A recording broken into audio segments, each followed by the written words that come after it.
Hello. Hello. Hello, hello. Hello. Hello. How does my mic sound? Much better. I can hear you. Yeah. Oh, fucking hell. Right, I need to quickly right, I've done that. Figure your shit out. Yes, sure. Oh, fuck's sake. Why didn't I make it 7:30? Je ne sais pas.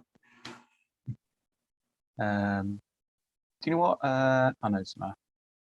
24th of April is the last Sunday in April. That's what we usually aim for, isn't it? What, to begin? Yeah. Yeah, I guess so. I don't even know anymore. No, I know. You got a couple. Sometimes I was like, let someone else deal with this stuff. Yeah. And there's no one who wants to do it. Nope. And that's the one thing I'm not looking forward to discussing tonight, to be honest. Mm-hmm. Yeah,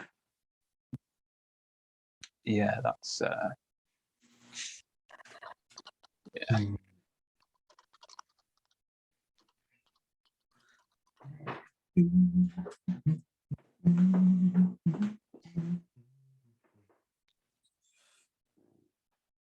in the fucking mood, to be honest. Felt shit all day.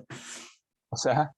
I ain't in the mood, to be honest. Felt shit all day. I was like, Oh mate, I'm in the same boat. I've had an absolute shitter of a day. Yeah, obviously, if there's an appointment, you ring the customer and you're like, I'll be there in 20 minutes. Mm-hmm. So I rang the number and I was like, hi, it's Luke. I'll be there in 20 minutes. He's like, you were meant to be here yesterday. I'm like, I'm sorry, what? He's like, excuse me? The appointment was for yesterday. I'm like, well, I've got it today. Can I still come? And he's like, well, yes, but I'm 90 minutes away. You're going to have to come back later this morning. I'm like, okay, bye-bye. That was at 8:15 this morning. I'm like, wow, okay. Start. Right. Do you wish to make Aaron Drew the co-host? Yes. Right. You should be able to mute people and do stuff. Breakout rooms. Yeah. Am I too loud, by the way? No, you're right. Cool. About right? Yeah. Okay. Yeah. Just tell people to turn their shit down. They don't like it. That's true. Participants for sake. That's what I'm saying. Yeah, Brett in the waiting room. And yeah, an Xperia. If you just Xperia leave 5.2. Yeah, if you leave them out for a sec. I just need to write some sheets down.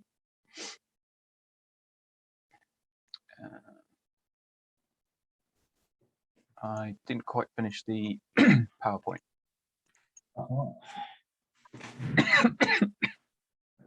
Cool. It is a very,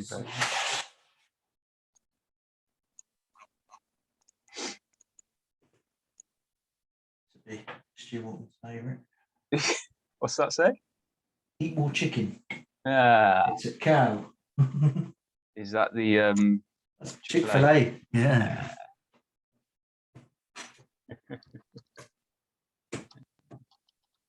Looks like I've made some effort to show something. Poppy. Oh, you're getting the dog involved. Mm-hmm. See what she is. Sun's gone out.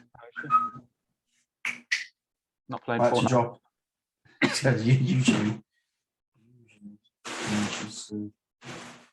Seeing her friend had to drop her off. Like I said, can't pick her up. She's going to take hours. I ain't going to be, worrying about leaving early and stuff. The last one, she had fucking stomach pains, really bad. Had to Oh, yeah? disappear. Ugh. Yeah, I was just out of the chat for ages. What the fuck? Or something. I mean, talking of chat, there are technically only 4 of us.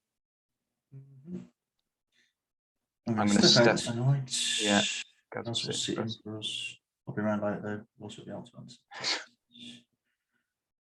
That's good.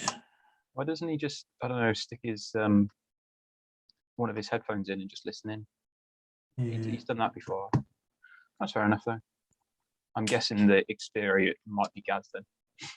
possibly. So I'm guessing he doesn't have a chairman's report. No, well, I haven't got one written. Mm. You know.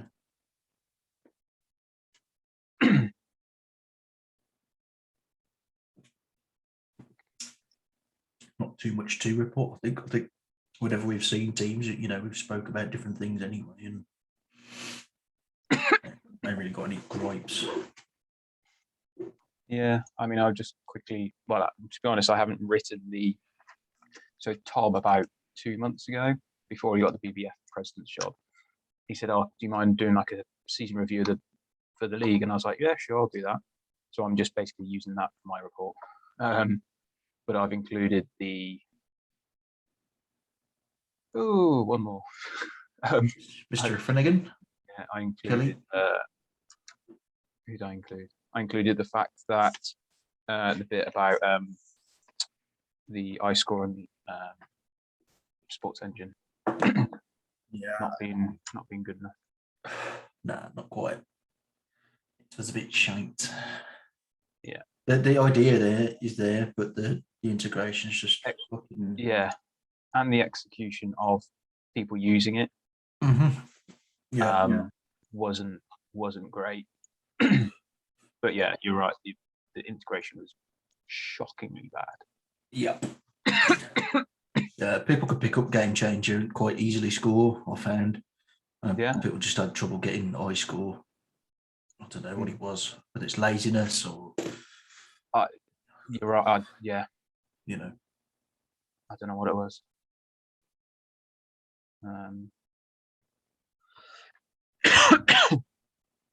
Give it 30 seconds. I'm just going to print this out. Countdown timer.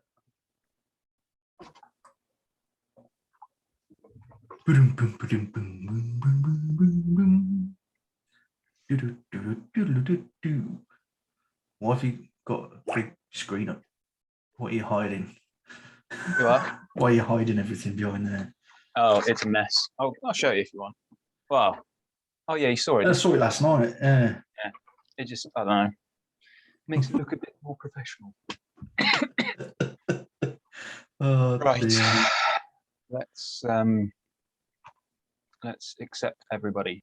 So, in fact, before we do, you've got Albins, got Brett from Leicester, Brett. Krabby, That'll be Harry. Harry, yeah. Gaz. Gary from Wolves, Kelly, Lee, and then Finn, and then okay, whoever wow. Xperia 5 Here we go. Good luck. Yeah. roll titles.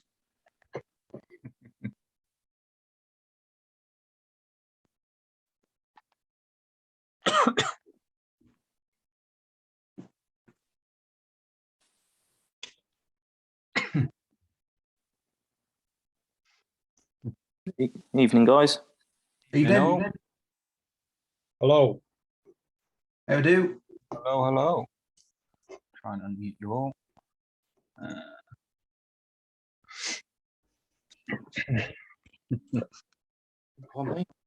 We'll give it 5-10 minutes. See if any more want to join in. I'm just eating, so I'm going to mute myself for a bit. All right. No worries.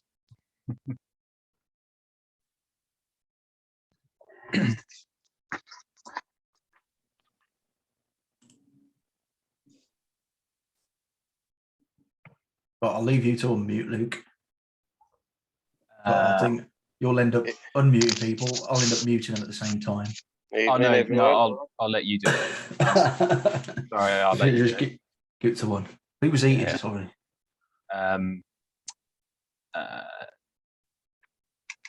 Eddie. Okay, let's unmute.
A bit stronger than that.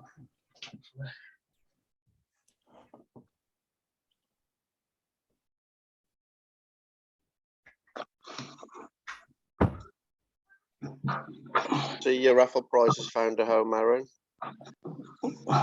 Yep.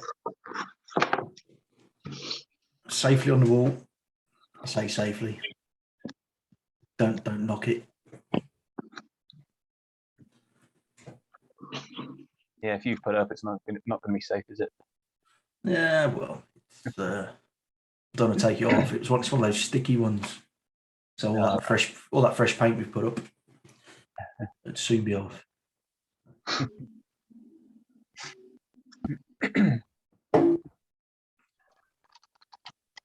Right.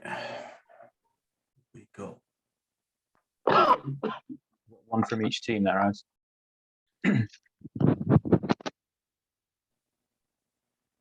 Chris Hunton should be coming in, but he'll be late. He said. Okay, we'll give it till 10 past. No worries. Grab a drink if you want it. All sorted. All sorted.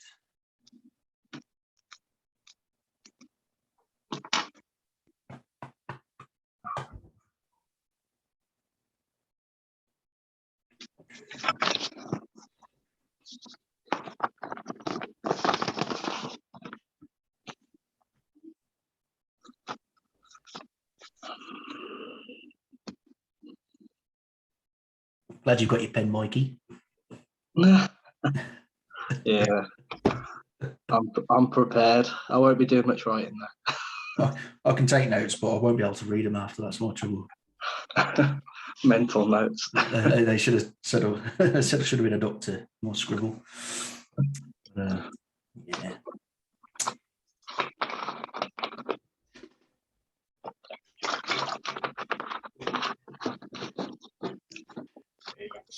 That's all me.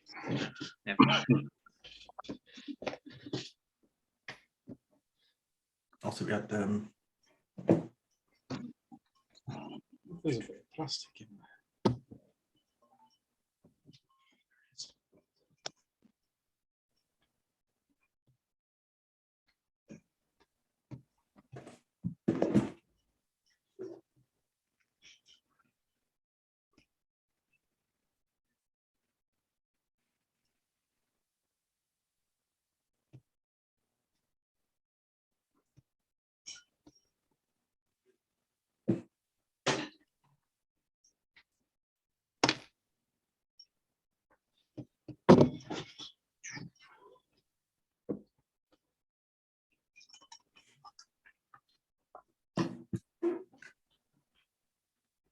Did you want?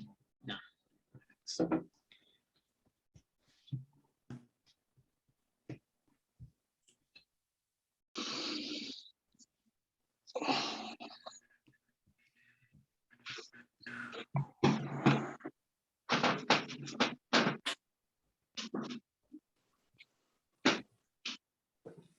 Evening, Mr. Hayward. I've got to unmute. I've Oh, no, unmuted you. I don't. Yeah. I thought I had to unmute, but All the power. Sure. All the power here. I don't know how I managed to do it. I managed to get back from Derby and get the kids to bed before 7, but Not too bad the Friday before, next week. I yeah. imagine. Bit of chaos going on. Yeah. Bit of panic buying, I imagine, in a few places. If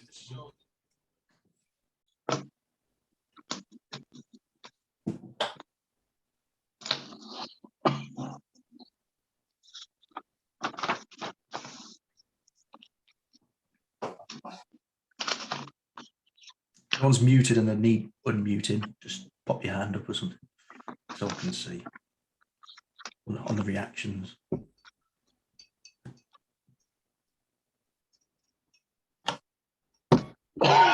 Excuse me.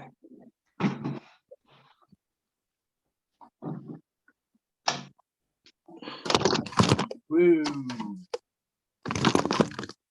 Chaos.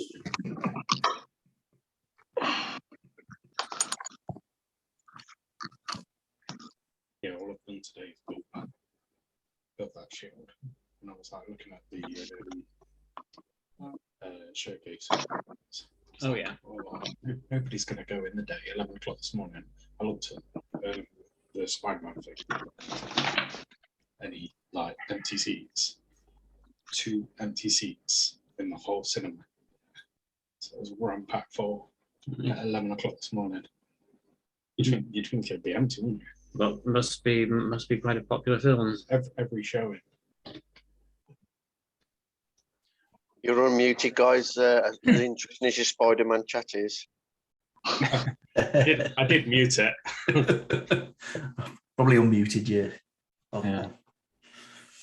Right, I think we've got everyone that we're going to get tonight. So let me figure this stuff out. Apologies if I dash off in a minute or so. Delivery coming. Right, hopefully this will work. Just going to share the screen.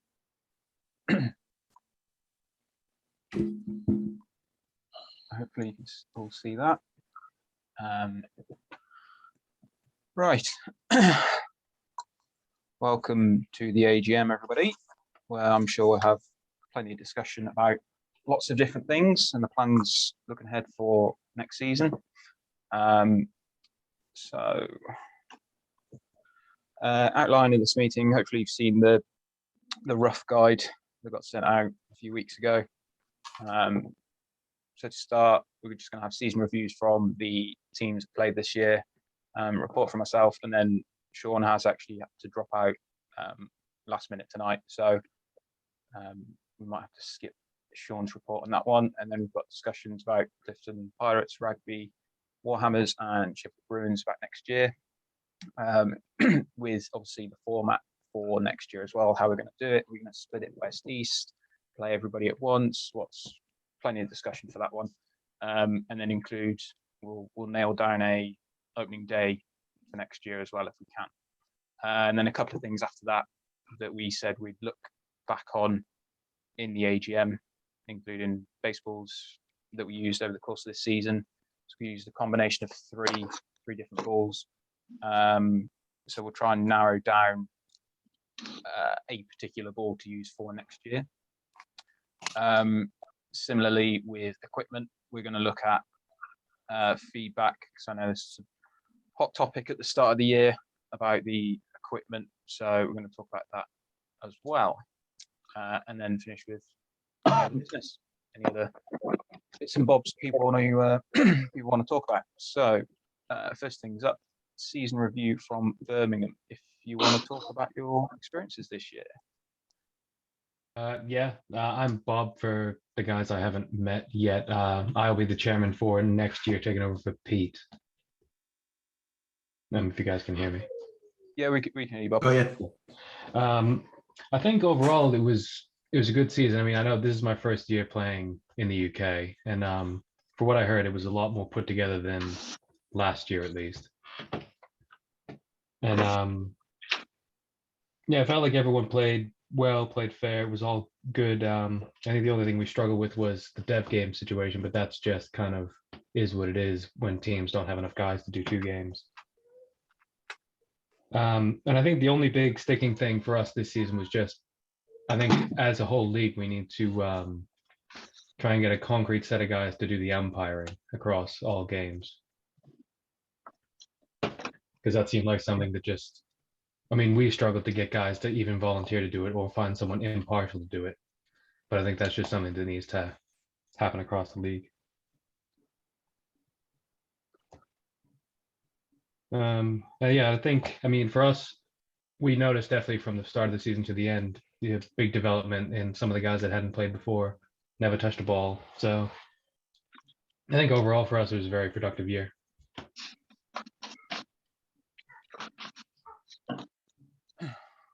Okay, cool. Thanks, Bob. Next one should be Leicester. I think Matt's in here and Brett. One of you guys want to have a couple of minutes to the floor if you want it? Me or you, Brett? I don't mind, mate.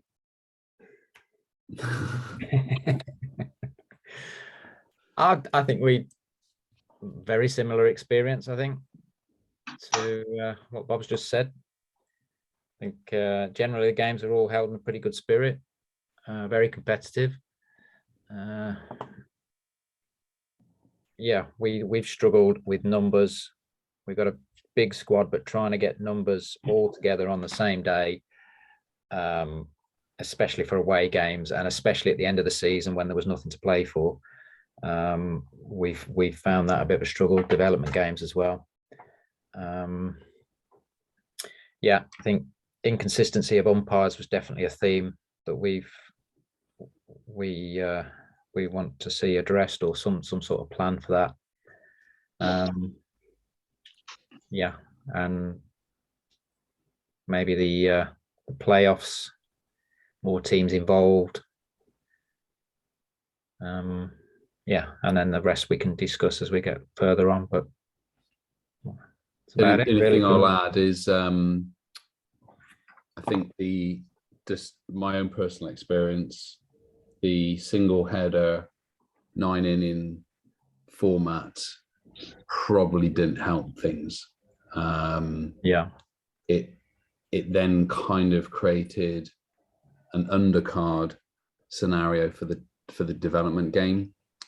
So much so that if the development game followed the 9-inning game, those development players would be thinking, Christy, what time is the game going to start? And then I think that's why we had a lot of problems trying to raise, if you like, players to play on those development team games, especially the travel ones as well, Whereas if we followed a more conventional double header, say 7 innings format, you would have had to have tested more of your squad, particularly on the pitching.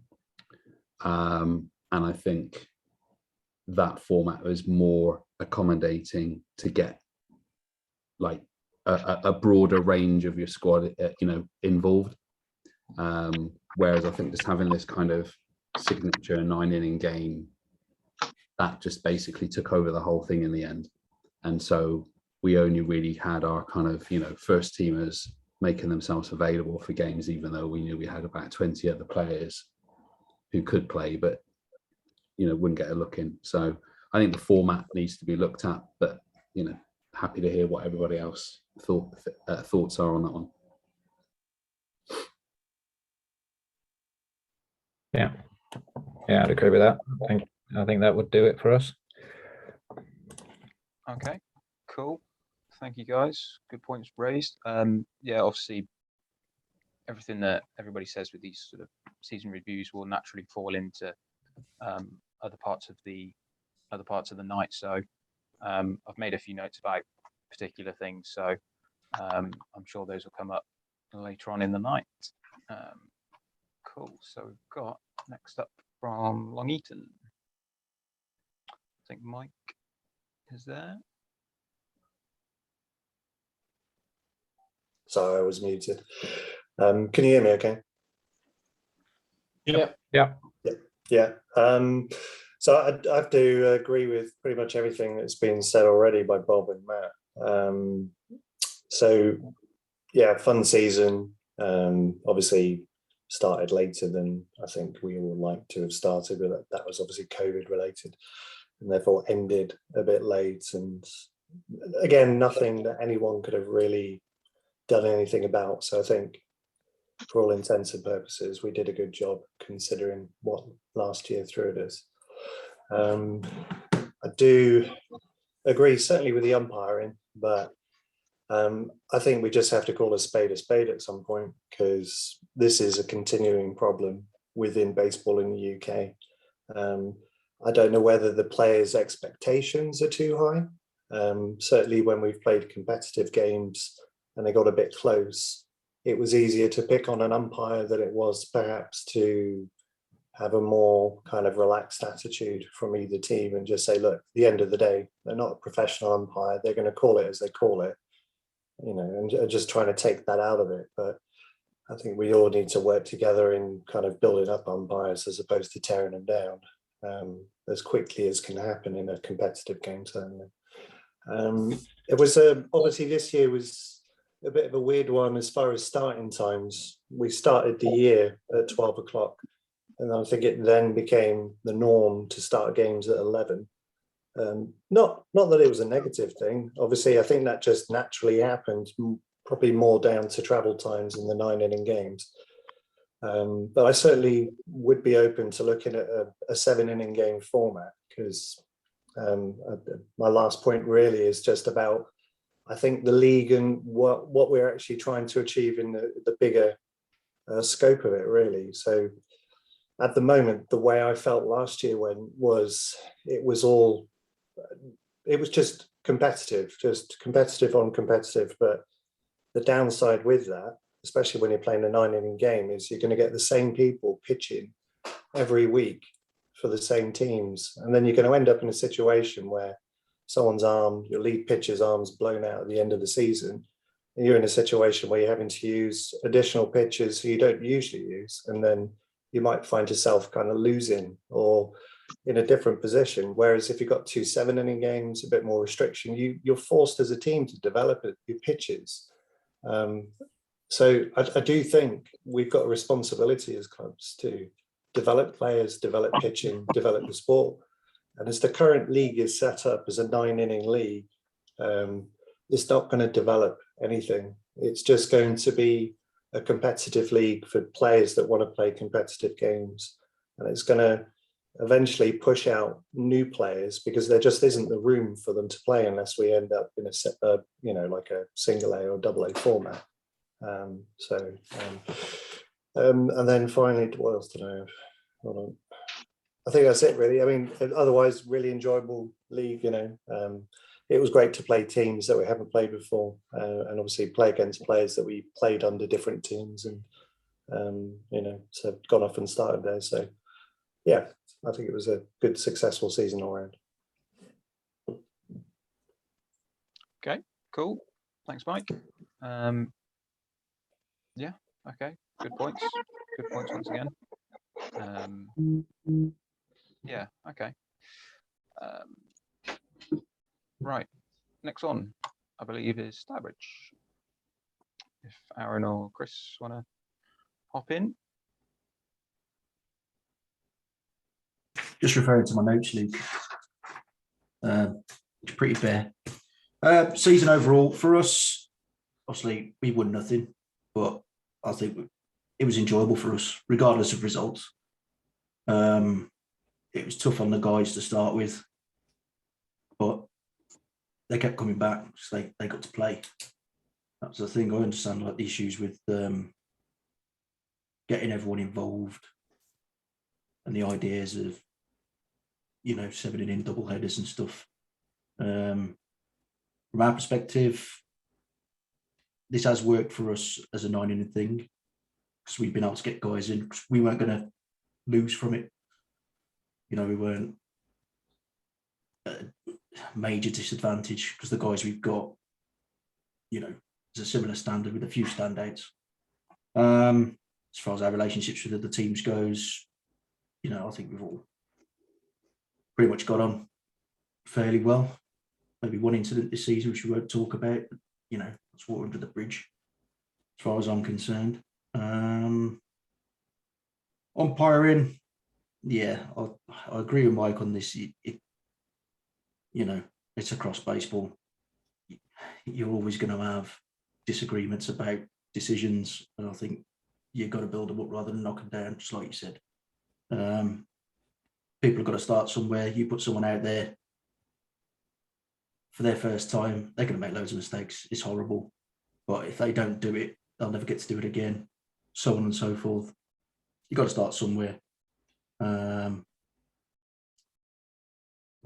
Chris has just messaged me. Yeah, thanks to the Wolves for Colton. Obviously, the field's been a bit of a drama this year. Again, just extortionate fees they wanted to charge. It just, you know, would have been no good for us. Happy to report with the help of Noel Mucker, Mr. Finn over there. There's emails going around. We're looking at new places, so that's a watch this space. We were hoping to have our own home next year because it just makes things a lot easier, particularly for scheduling. Yeah, I think that's about it really, unless Chris or Mike have got any other points they wanted to drop in. No. Just Just unmuted for that. I think that's about it from us. Cool. Yeah. Okay. Okay. Cool. Can see a running theme with certain things. So we'll see if that continues with Telford. Right. Can you hear me? Loud and clear. Nice. Okay, cool. So before the AGM, I had a survey of the members to see what they had to say about the season, and it was overwhelmingly positive. I know everyone who's played in games has really enjoyed the sort of not just the atmosphere, but also the sort of competitiveness of the different fixtures. So that was good, especially given the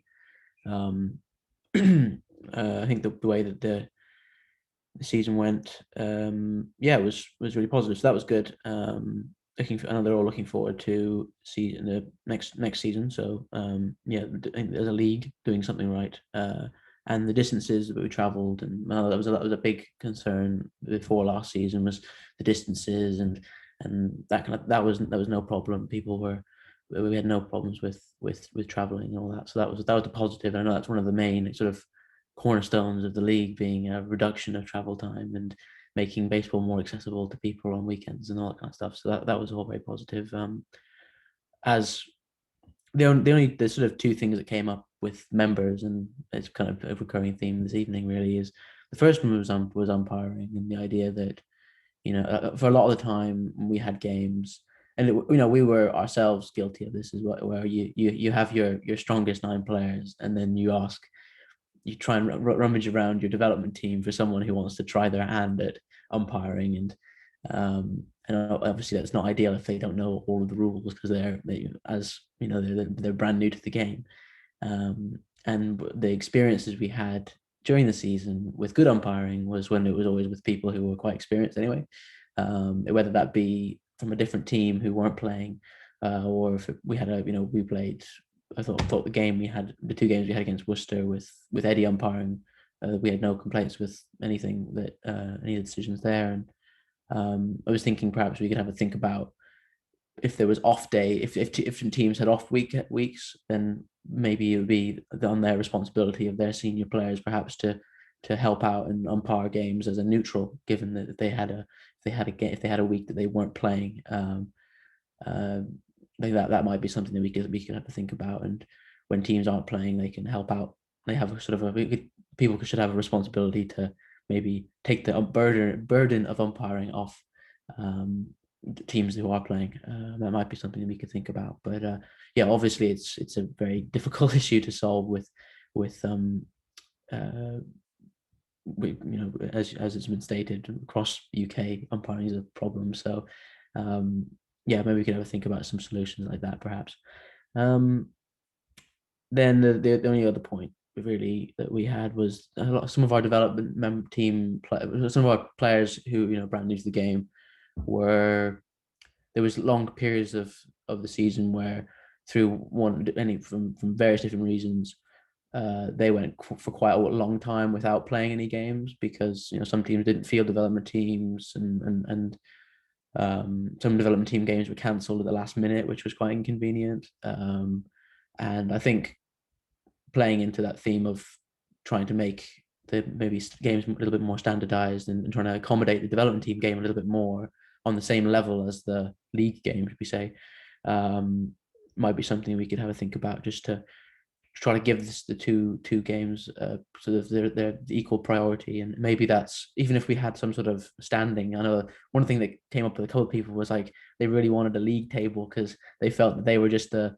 second game. They thought that they were just the sort of practice game, and they didn't feel like it was as sort of important or as competitive or as taken as sort of seriously, because they didn't have a standing to compete in themselves. So yeah, maybe we could think about making that second game in the not necessarily a second game, but sort of an equal game of beginners and those who are new to the sport. Yeah, nothing new. Cool. Thanks, Jack. Some good points, different points raised. About the travel, actually. Good to hear there wasn't too much of a issue from Telford's perspective, which is good. So we move on, which I believe is Wolverhampton. Gary, do you have a couple minutes to talk about the season, or? Yeah, I mean, obviously Sean's done similar. Is Sean here now? No, still not here. Yeah, he did something to Telford, and now he's like put something out, and he's had a load of feedback from everybody. But obviously he's had to cancel at the last minute. But so I can only go on my experience, really. Very, very similar to a lot of things around the umpiring. I know Sean had paid for an umpire for a couple of games, and the difference was notable.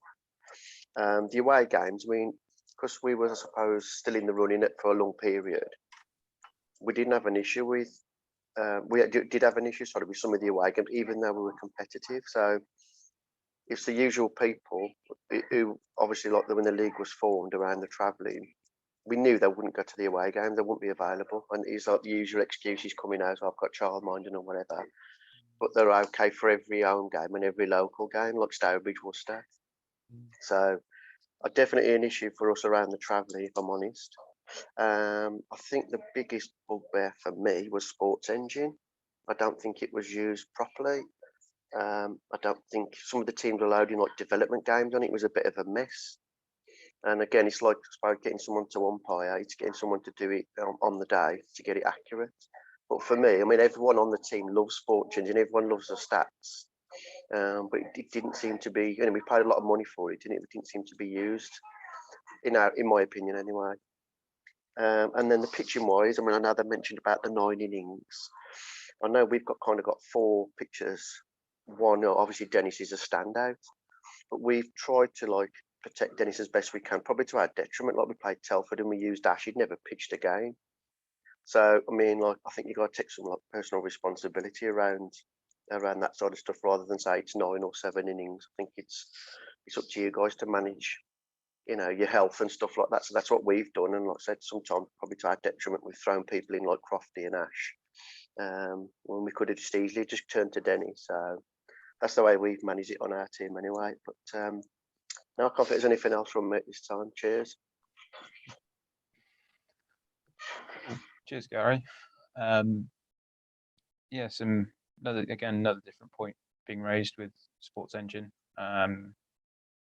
Yeah, I'm going to bring that up in my thing for Worcester. So I'll move on to Worcester, which is myself. So I mean, I mean, it's quite lucky going last because pretty much everybody said pretty much what I was going to say. So, yeah, again, umpiring, repeat it, just keep repeating it. It's like I say, it is a nationwide thing. It's the standard, and I suppose with that you can combat that with introducing courses from qualified umpires and just doing a day course of a couple of weeks before the start of the season or a couple of months before, and then maybe a top up halfway through. That could be worked in. I don't see an issue with that. On the back of the sports engine thing, Gary was right. I think it's a fantastic system using iScore to score it and then syncing it into sports engine, because it does all the work for you. You score on iScore, you press a button, a couple of minutes later, it says it's done, you check your stats, happy days. And if you don't get anything wrong, you just go on sports engine, press edit, and give yourself 5 extra runs or something. So it's a fantastic system. I personally had issues over the course of the season integrating from iScore to sports engine. It would just fail for some reason. So there are issues surrounding that, but ultimately it's a fairly, using iScore is a fairly simple thing to do. It's sort of hit, foul ball, strikeout, that sort of thing. It does all the work for you. So I think we've missed a trick, I think, this season, not utilizing it. I don't think all the teams utilized it enough. But that's also something we could potentially discuss later tonight in any other business, or even for the start of next season. Traveling with us personally, a lot of our guys were very keen to travel. They weren't too fussed by it. We did have a couple of people who just didn't want to go to, say, Long Eaton or Leicester, because it was an extra 20 minutes from the other teams, and it's sort of like, fair enough, I guess. But for the vast majority, 90-95%, they were absolutely fine traveling.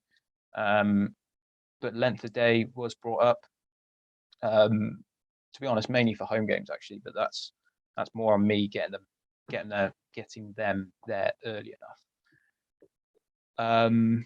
Dev games, on the whole, I think it worked pretty well.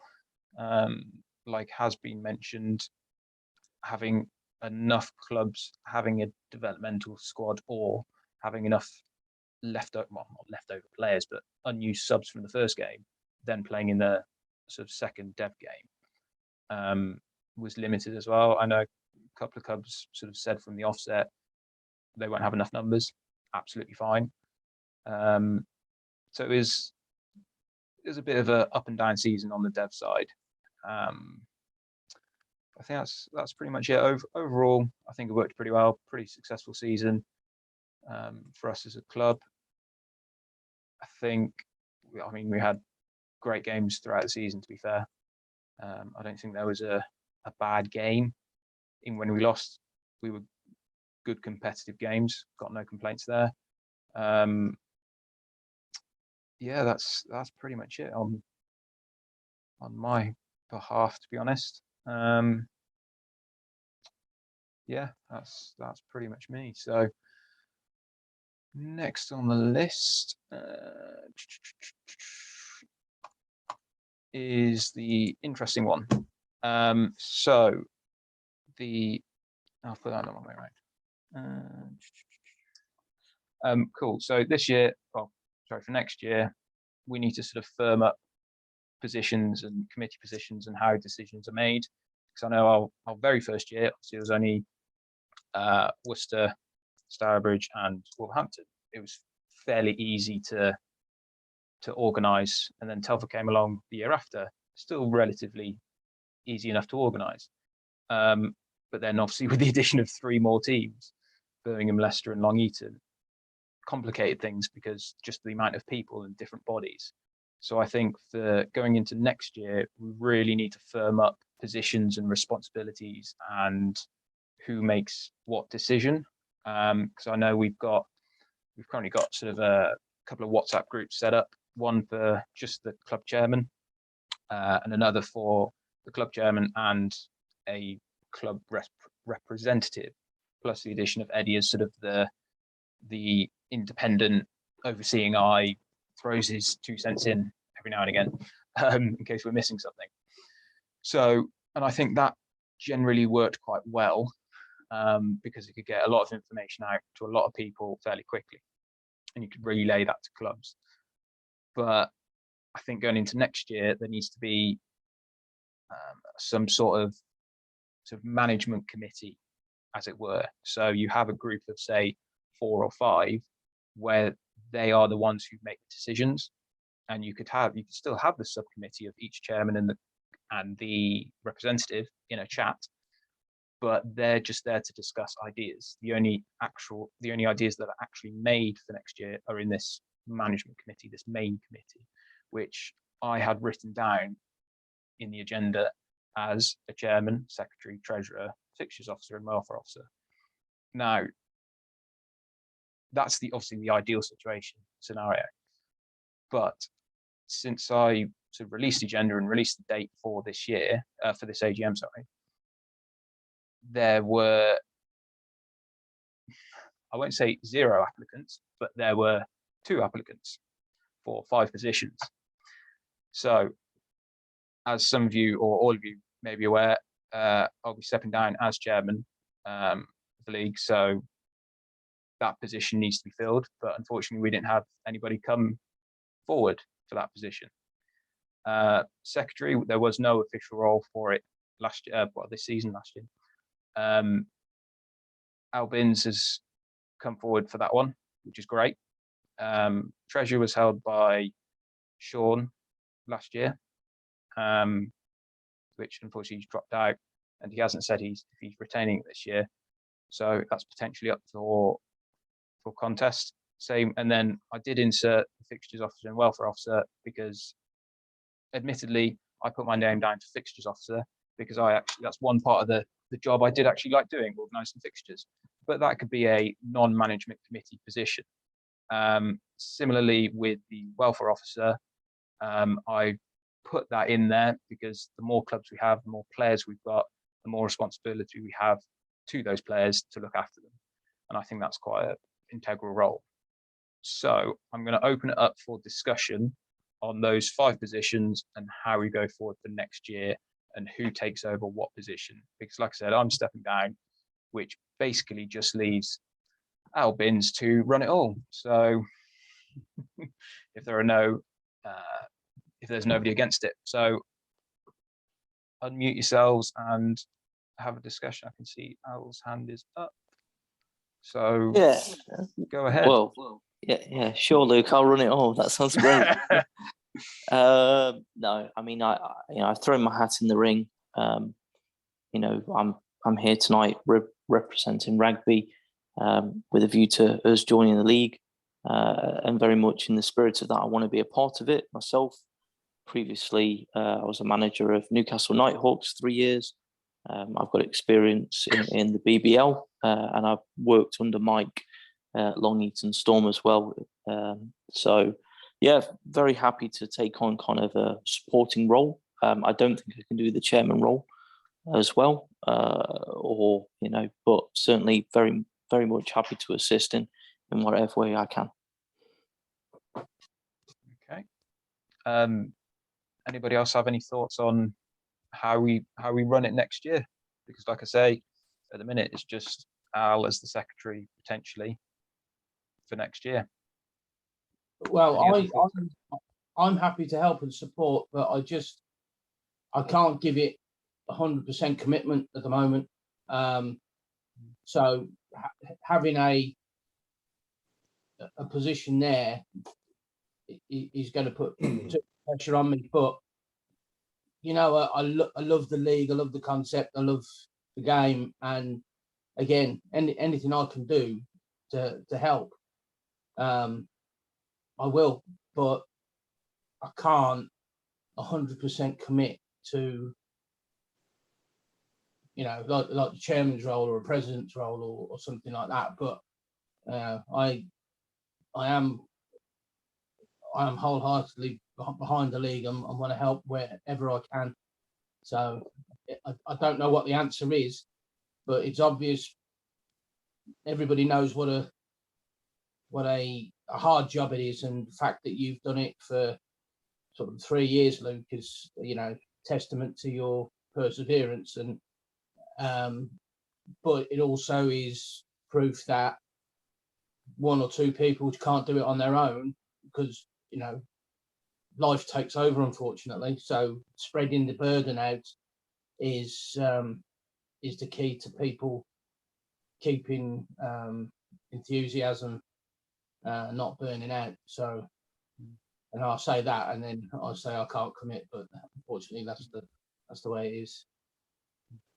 Just out of interest, Eddie, are you still willing to put your 2 cents in for us as a league for next year? So yes, absolutely. Yeah. Oh no, I'm 100% behind, and like I say, anything I can do, and going down and mentoring and supporting umpires and doing on-field mechanics stuff and that. Yeah, that I can give when I'm available on the Sundays or the midweek training when the light gets better. I'm 100% behind that. Admin and what have you isn't my forte. That's fair enough. Things that are going on, I would be putting too much. You know, I wouldn't want to let people down. So okay. I know what my strengths are. Okay. And weaknesses. Okay. So we got Al again there. Go ahead. Yeah. No, I just think, out of interest, Luke, and for the benefit of all of us, I'd like to understand why you're stepping down as well. I mean, I think we all appreciate the work you've done over the last 3 years. Is there a particular reason behind it? I mean, it's mainly personal, to be honest. I mean, it's just personal reasons, trying to a lot going on in the background, so I need more time myself to basically sit back and relax. I'll obviously still be there, like Eddie, with sort of advisory things, and if people need a hand with certain things, or the whole iScore Sports Engine thing, if we go ahead with that next year, then absolutely I'll help with that. But having it as a chairman's role is just putting more and more pressure and stress on me. So I need to take a step back. I think if I was, 10 years older and I wasn't playing the game, 10, maybe 20 years, 30 years, I hope to still be playing in 10 years, then it may just be a case of, I'll do it wholeheartedly. I'm not playing anymore. That's fine. But yeah. How old are you, Luke?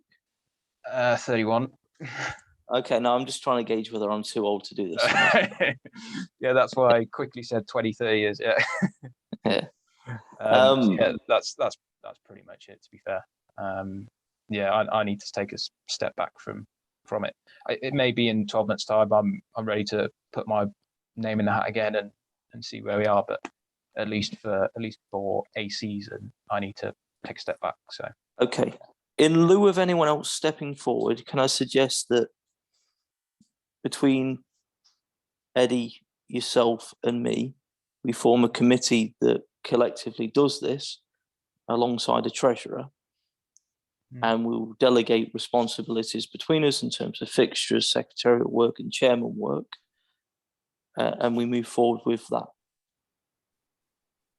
Can I throw another option into the hat, so to speak? As a talking from a club that didn't know whether they were going to, be open to putting people in for chairman roles and secretary roles and stuff like that, would it not be an idea to maybe say, okay, let's rearrange for an EGM in a week or so and open it up to all of the clubs to put in options for people putting themselves forward for this roles? Because I know at our club there's probably 2 or 3 players that would jump at the chance to put themselves in for a role like this, but they weren't aware that they could. Yeah, that's potentially an option. I mean, the roles itself, the roles were sort of open to anyone. To be fair, anybody could come in and take it on if they wanted to, if they felt they could go in the right direction with it. But that's definitely another option. So let me just write this down. Oh, sorry, I got Jack's Jack's got his hand up. Yeah, Jack's got his hand. Yeah. I guess given we have the 2 teams plus Clifton who weren't in the league last year, who want to now be in the league this now want to be in the league this year, and I guess don't know yet whether they will be or not. I gather that it probably would be wise to wait until we know the exact structure and who is and who isn't in the league, and what the league looks like before creating the body that there's then going to look over all of the teams. I'd be very happy to. I think my my dissertation and work is probably going to get in the way of having any senior leadership role. But I'm very happy to be a player on your. If you put together a management committee of 5 or 6 people, I'd be more than happy to put my name in the hat for that. And I'd be happy to be at one of the BS UK welfare trainings and stuff, and do the welfare officer role. I know I pretty much did the report for the one complaint that we did have last year, and so I have experience of doing things like that would fall under that category. So I'm more than happy to do that, but I guess we probably have to maybe hold off until we see what all the teams are going to be in the league. Yeah, I think that's not a bad shout, to be fair. It's not a bad idea. Just on what Harry said in the chat, actually just said, for welfare officer, is that not covered by the job program with the BSUK with Mark Caress? Honestly, I'm not too sure. I haven't read about that. But if that's the case, then obviously that's absolutely fine, and we're covered with that. I suppose it's if we have if there was a disciplinary problem in one of the games, and that was covered by the rules in the league constitution or league standard code of conduct, that might fall under sort of welfare officer's responsibility, like a sort of HR manager. True. Yeah, that's true. But yeah. Okay. So Mike, got your hand up. Yeah, I think from my perspective, it would certainly help if there was a bit more of a brief of what the expectations were, because I felt this year, Luke, you just had to deal with everything, like whether it was or wasn't your problem or not, you just ended up having to deal with it, which, I feel for you that way. So it certainly would help if there was a bit more of an understanding of what the expectation for the roles are, as opposed to, there you go, we've got a chairman, it's just on them to do everything. And that's the way it was done last year, essentially, because I know obviously a treasurer's role is pretty simple in the grand scheme of things, but I do kind of think it needs to be more than one person who's kind of heading the chair kind of position almost, because the problem we have is bias in this league, because we're all players, we're all part of the teams, and we're all expected to kind of run the league as well. Whereas if you have something like the BBF, for instance, obviously they're completely independent to the clubs, and we just,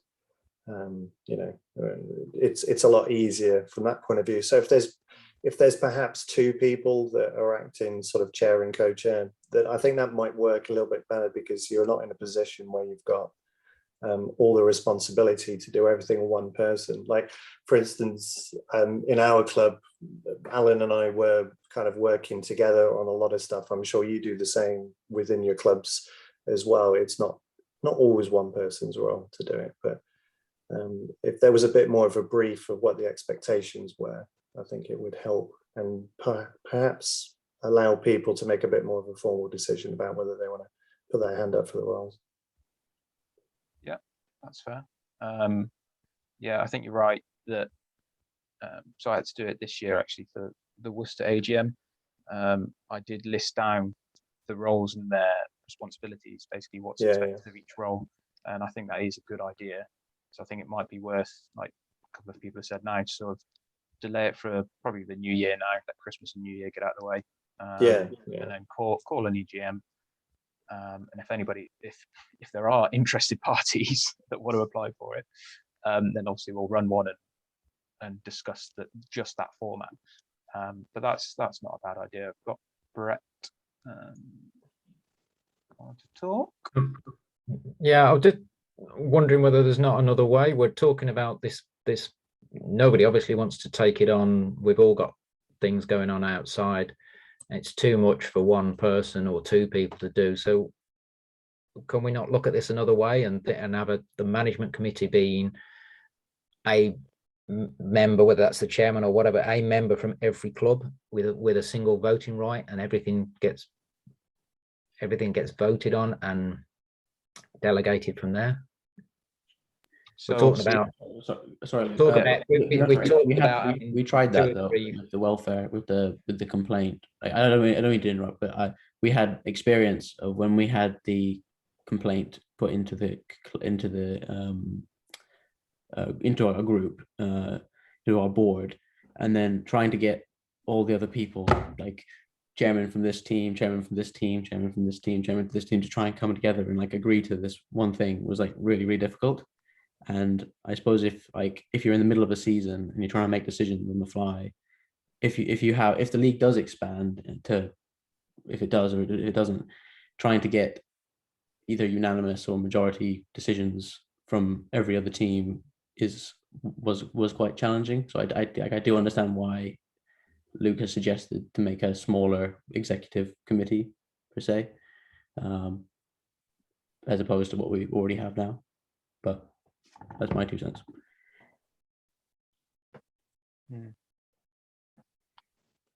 Yeah, I totally agree with that, Jack. Like, without a doubt, too many voices can be a real problem in decision making. So you do need to streamline it. But yeah, maybe find another way forward, because like I said, I'm just worried that we're just going to end up having one person out there, or literally just stranded on their own, and then they're the scapegoat for everyone because everyone else doesn't want to do it. So we kind of need to encourage people to take up these roles, but also support them as well. So yeah, I think we've all pretty much said it now. We need to probably postpone this for an EGM start of the year in probably 3 weeks time, 4 weeks time, or whatever else.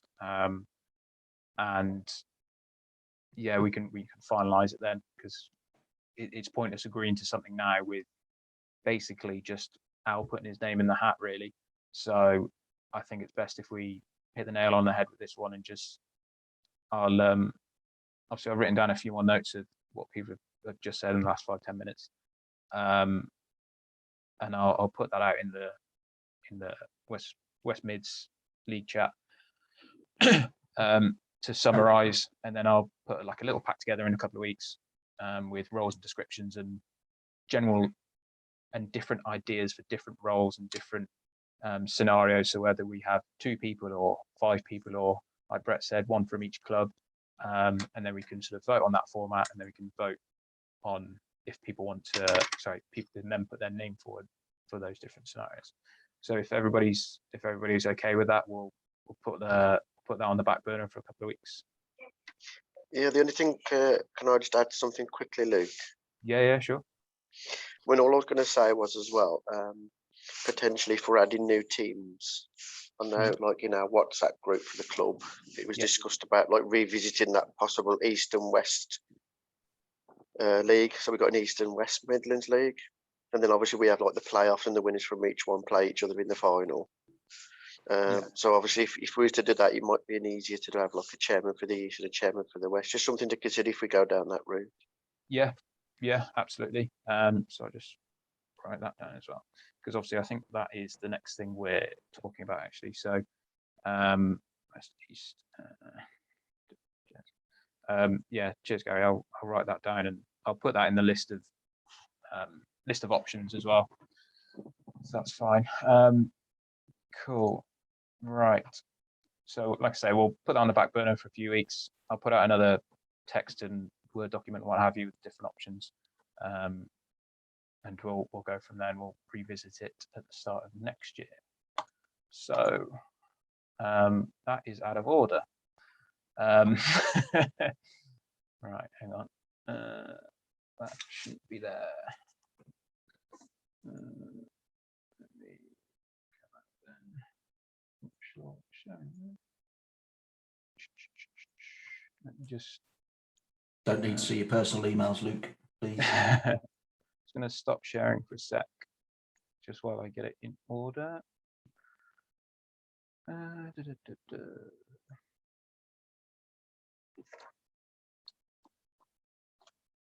Okay. Talk amongst yourselves.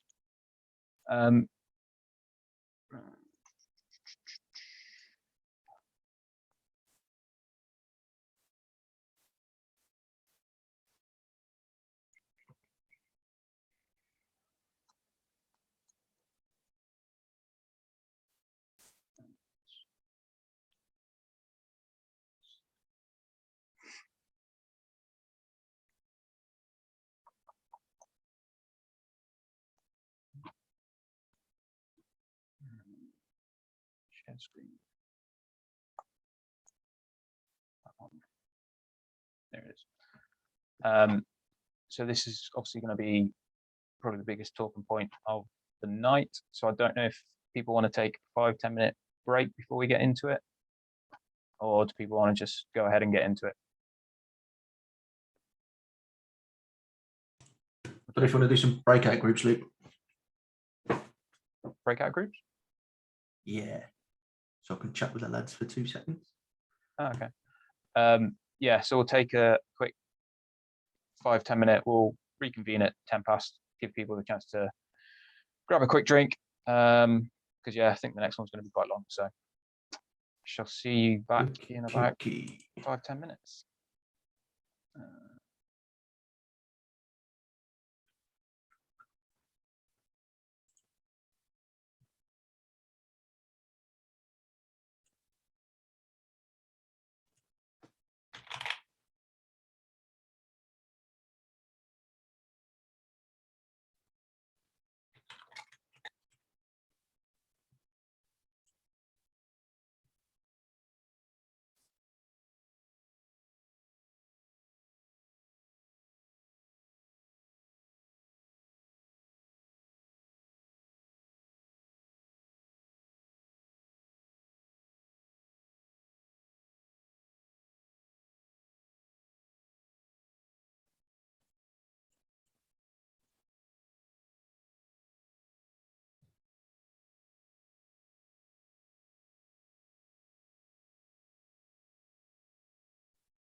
First time I've ever used those breakout rooms, Luke. So I don't know.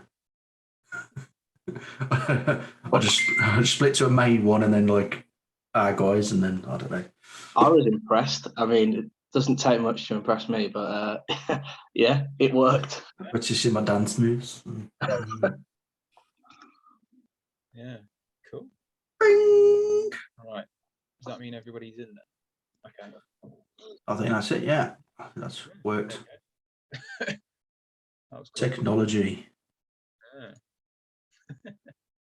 It's exciting stuff. Yeah, for next time, then. It's like Star Trek being beamed up, isn't it? It's Luke James Kirk. I'll take that. Or Scotty. Well, we've all agreed on something. What's going to happen is we're going to join the East of England League, run by Tim Thornhill, because he does everything so amazingly, and we're just going to let him run everything. So, oh, Merry Christmas! I know who Tom Thornhill is. I'm not sure who Tim Thornhill is. He's his younger, more attractive brother. So, okay. yeah, His twin. He's better Yeah. looking twin, right? They get confused all the time because they got the same initial. So you know these things happen.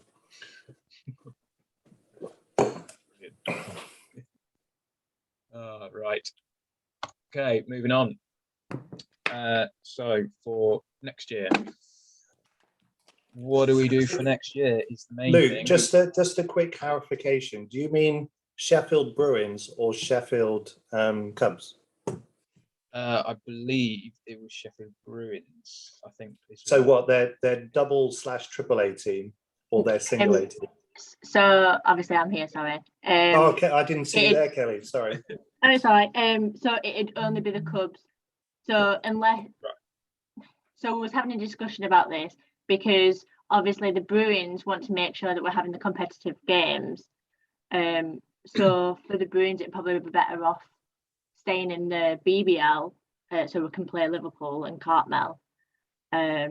Whereas the Cubs, the only advantage of moving to the West Midlands League would be if it was going to be split east and west to reduce the amount of travelling. Because obviously at the moment we play Liverpool, Manchester, like Newcastle. So okay. There's a lot of travelling for the Cubs. It seems like there's going to be two proposals here. Yeah. So the first proposal that precedes the second proposal is whether there should be an east or west split. That should be the first question. Because if everybody says no, there shouldn't be an east or west split, then I think that makes it a little bit clearer on, clubs joining the league. Are you looking to, preserve the original integrity of the league, or are we looking to expand and separate it across two different areas to then be able to bring in more teams, and then you look at the teams that are obviously looking to join. That's how I would see it. Yeah. Okay. Al, have you got a thought on that one? Yeah, no, I agree. I mean, I've had conversations with Mike about this. I've spoke to Kelly about this. With a view to us joining the league, we appreciate that we'd be asking a lot of the teams in the West Midlands to be making fairly unreasonable kind of travel distances at the end of the day. We don't want to do that. We want to be, we want to keep baseball regional. We want everyone to, have the opportunity to kind of just get as much time as possible, players and teams alike. So, yeah, I mean, I'm very much joined this meeting this evening with a view for that split to be a part of the conversation.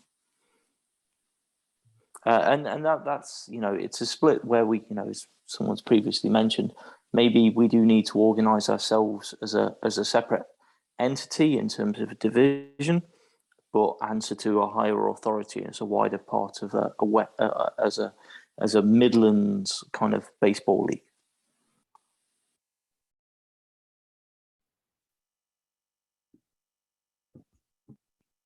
Yeah, absolutely.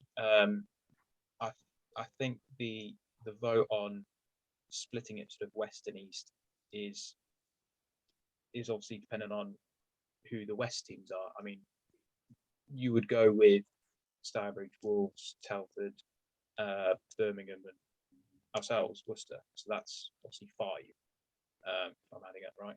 1, 2, 3, 4, 5. Yeah. And then if you were to chuck it in the east, you would have obviously Leicester, Long Eaton, and then obviously potentially Rugby and Clifton, which would be 4. So the only potential. Don't forget Sheffield, Luke. And Sheffield, yeah. Of course, yeah. Sorry. So there would be 5 there. Now, the only potential for discrepancy is potentially the standard. That might come into effect, but I mean, I'm open to options, to be perfectly honest, because like we say, we've got a few options on the table. It depends how we split it, and if we do split it west and east, obviously we then need to change the brand, as it were. We need to change from, say, West Midlands Baseball League to, I don't know, Midlands Baseball Association or Midlands Baseball, something like that. So I think we could vote on, like Matt was saying, we vote on whether we want it west and east, because obviously the 3 teams that are in this chat obviously are looking to join the league, so they've already made their intentions clear. So I think as well we need to probably get their thoughts on whether they would prefer a west-east split or whether they would just like one big league. But I assume they would all like the former and have the west-east split. Could I add? I wouldn't mind knowing what Leicester and Long Eaton think about it, because obviously they're going to be put into a completely new league with teams they've never played against before, whereas like the teams in the West are just playing against the teams they played against before anyway. I can be very clear on Leicester's view, because we've been talking about this for most of today, and everybody on our sort of management group has pretty much a unanimous view, and our view is that we wouldn't be in favour of an East and West split. If we think about what happened last year, we added 3 teams into the league, and that was a heavy intake at that point. We said to Clifton, as much as we'd like you in the league, let's just get you up and running for a year, and then possibly consider Clifton. But if we're then looking at sort of Clifton, Rugby, it's another 3. And Eddie has said this before. We got to be careful in terms of how quickly we grow, because we're going to end up looking like nothing like what the Wmbl was originally set up for. So Leicester, if the first question was East or West split, then Leicester would be a no, keep things as they are, and we feel obligated to offer a position to Clifton based on what was kind of negotiated a year ago. But I would probably then go back to Rugby and Sheffield and say, either you need another year and then we'll take a look at it, or there may be another league that is similar travel and a similar standard. So Rugby could go in, say, East of England League, and Sheffield could remain in the North. But that's Leicester's view, So it's not my personal view. There's about 4 or 5. I've just got them on the group chat at the moment. They're all saying the same thing. Yeah. So your ideal is just the same status quo plus Clifton.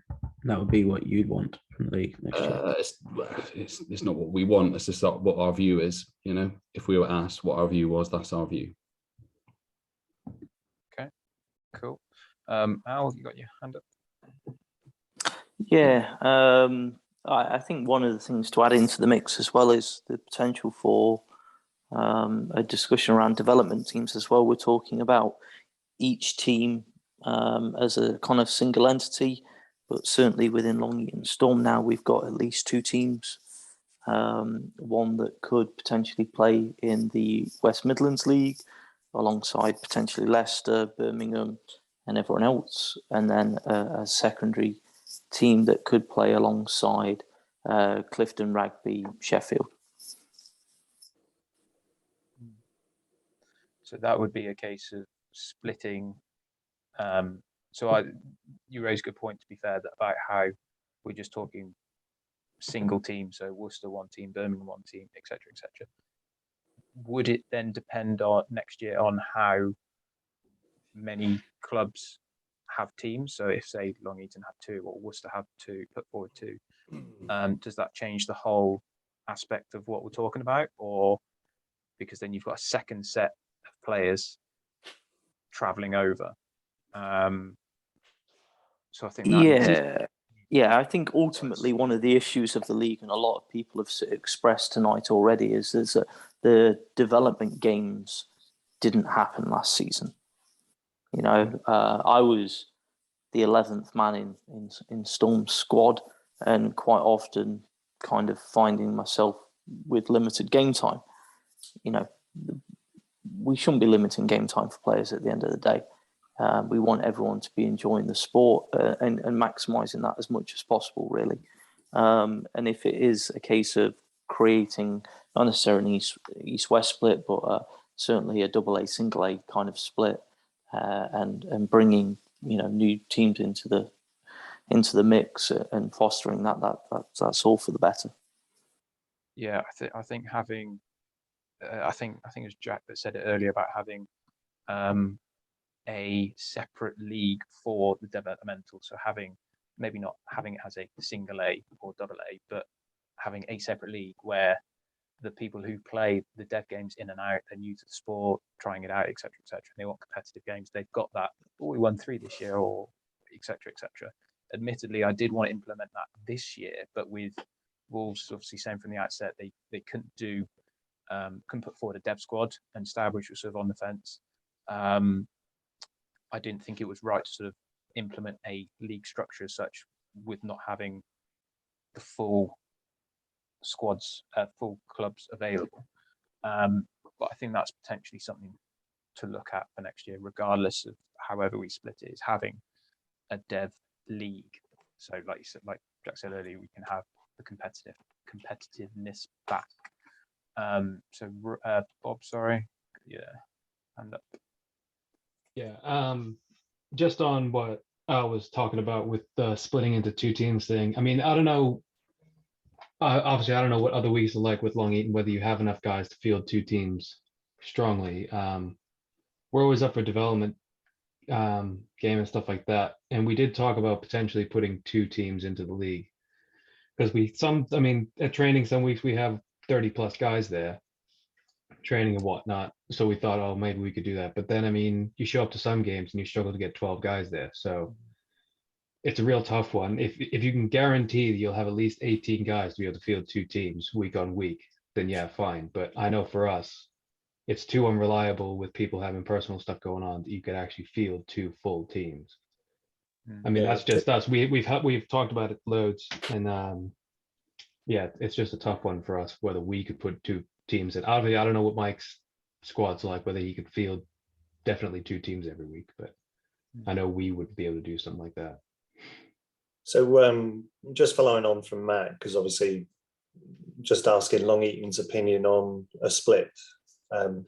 My biggest concern is missing out on competitive games. So if it was an East-West split, as was originally talked about, we wouldn't get the same level of competitive games as we did last year. There's 3 very strong teams in the West, which we wouldn't get to play. And potentially playing the Cubs, which are a single A team, Rugby, which are a team that's obviously in development. And I know those new teams can be a bit hit and miss, just depends on how many expats live around them or whatever. So there is the potential there, but the competitive edge is something we want to keep within our players and give them something to look forward to, because that's what they enjoy.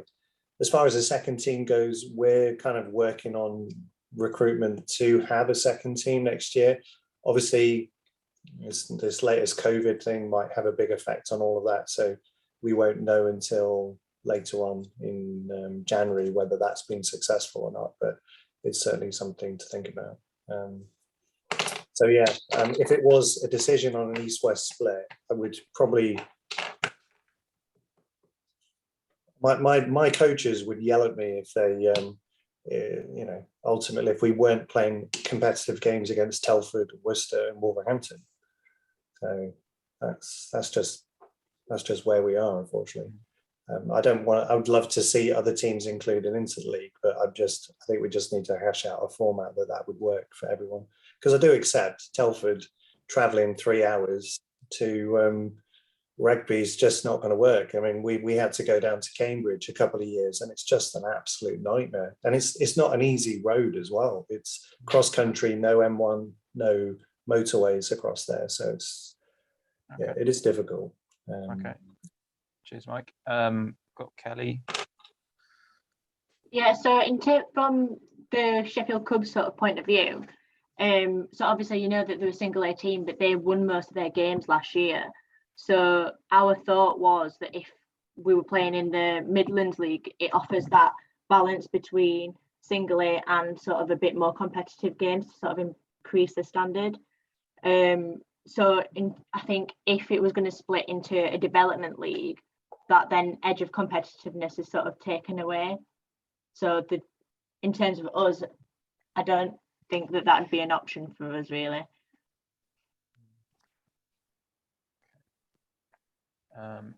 Eddie.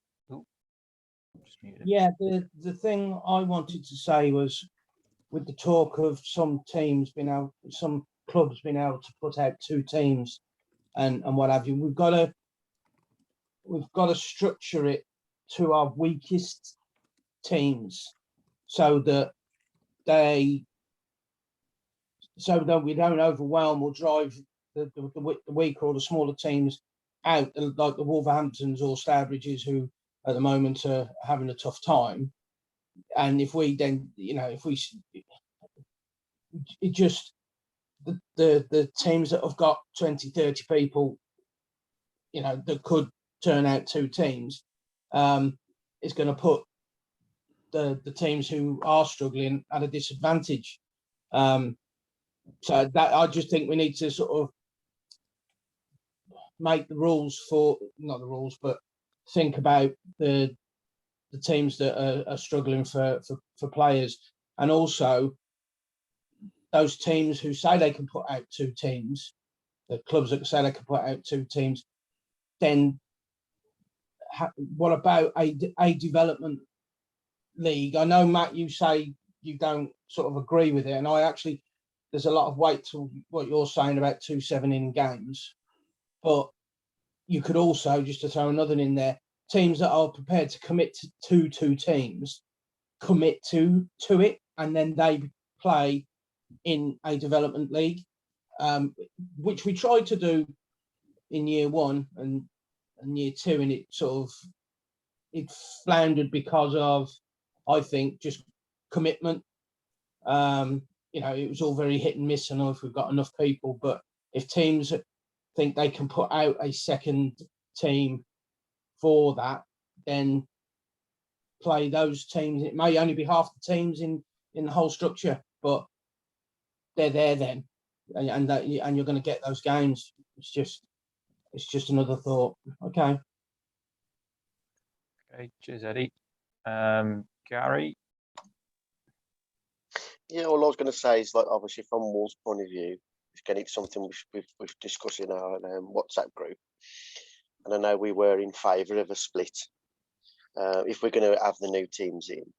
But I know Sean had worked out like a format where, pretty much as you said, with Wolves, Telford, Worcester, Birmingham, Stourbridge in the same league, but we do get to play games against the other teams. So it would be like with one away game rather than, lots of travelling around. So we still get that competitiveness of, like Lungeaton was saying about playing us. But I wish Sean was here now to see how he worked it out. But there was like the odd away game where we played one from the other division. So you still do get to play it, but it just obviously stops all the travelling. So that like interleague games, Gary, yeah? Yeah. So we've got the best of both worlds type thing. But as regarded, when I take it Clifton, is that like Bristol? Other way, near Nottingham. Right, okay. So I say there's a Clifton in Bristol. I was like, that's miles away. But to put it in perspective, Clifton is like a stone throw from Long Eaton. Right, That's okay. literally the next town across. So Yeah, but like from a like personal point of view, I mean, I'm 52 this year, so you talk about in another 20 years still playing, Luke. I'm the world's oldest rookie last year, wasn't I? So I want to play as many games as I can before I can't play. But I know I'm speaking for the club, so I know that's what they discussed, and I think that was the majority were saying they prefer a split if we're going to have any more teams in. Okay. You know, the thing around development-wise, I mean, we ain't got enough for 2 teams, but certainly we've got players over every week, pretty much, other than the away games, where, you know, if like Stourbridge wanted to like buddy up with us or Telford, I'm sure we could get a team between us and do it that way. If it was, I don't know how that would work with it being like a competitive league, but at least we get to play baseball. Cool. Okay. Cheers, Gary. Got Al again. Right. Sorry. I think the takeaways here. Right, guys. Yeah, a bit of a brainwave here. I think one, we need to get away from this rhetoric around a development league. Everyone who turns up to play baseball is playing competitively. Okay, we're not here just to stand on a field. There are different standards. Okay, so I think the idea of a single A, double A works. The inter kind of league kind of games has worked really well in the BBL before. I played in the single A with Newcastle when I was there for 3 years, and we had 2 games against the teams in our league or our division, and 1 game against the teams in the double A as well. I think that worked really well. I'd say the teams that tend to be joining the or hoping to join the kind of single A this year, you know, it's incumbent upon us to make the effort and the travel. And I'd say, certainly from Rugby's point of view, if you want us to go and travel to Telford or Worcester or Birmingham or wherever it is, 1 game a year, we'd be happy to do so. I think interleague idea it's a nice idea as a problem solver in sort of principle, but the problem I would have perhaps in its practical implementation is that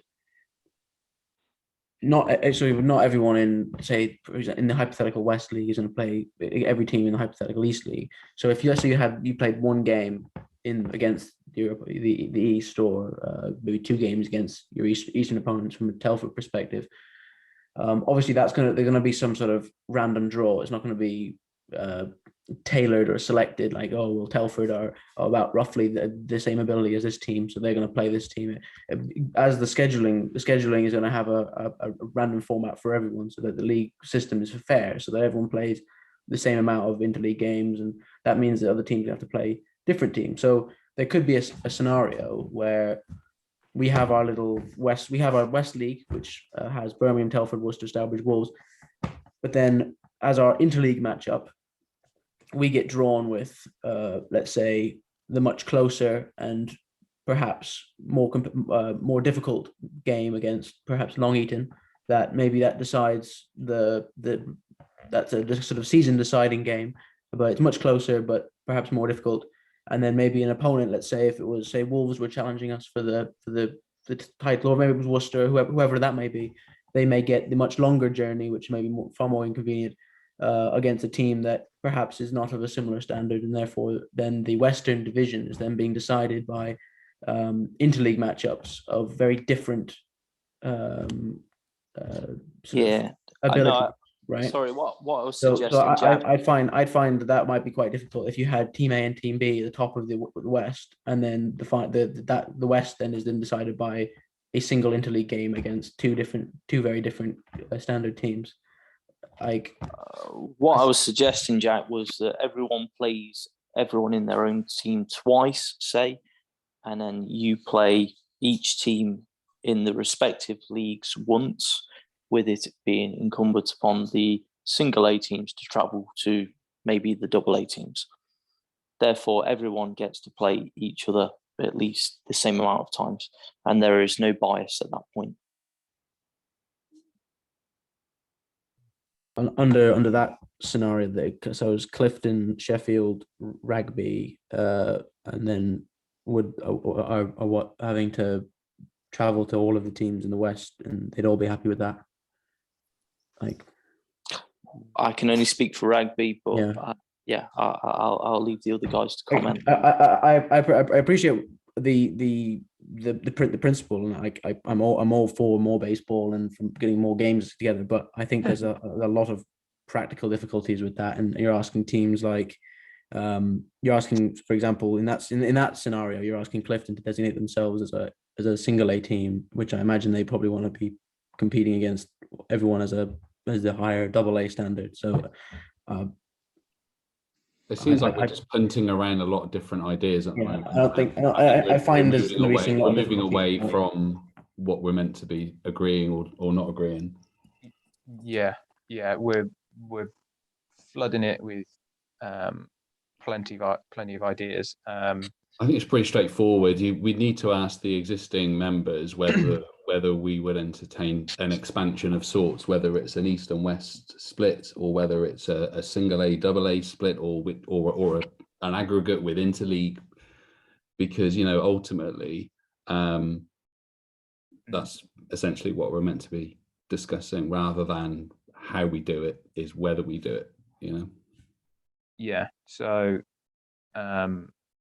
Yeah, like you say, Matt, obviously the existing clubs need to vote on whether or not I think the first vote would probably be, well, that's the thing, depending on the order we do it in, because if you say we all vote yes to a West East split, then we might not like the options after that. Do we then play everybody, or do we then interleague it? I think we should sort of combine it and say, if we do split, we then take in the 3 new teams as the East, including in the East.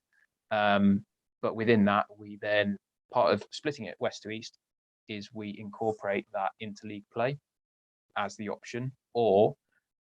That's the one option. The second option is, yes, we take the 3 teams on and create one big league, which I don't think anybody would vote for. Or we, like you said earlier, Matt, about Clifton gaining interest last year. Do we just take on Clifton this year as one big league, play each other twice like we did this year, and then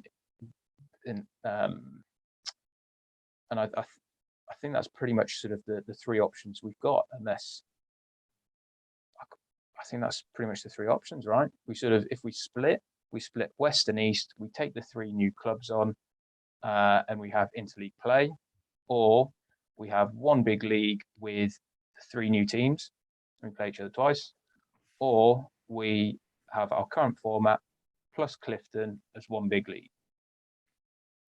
I think those are our 3 options, unless anybody has a clear 4th option. Is that 2 options? 3?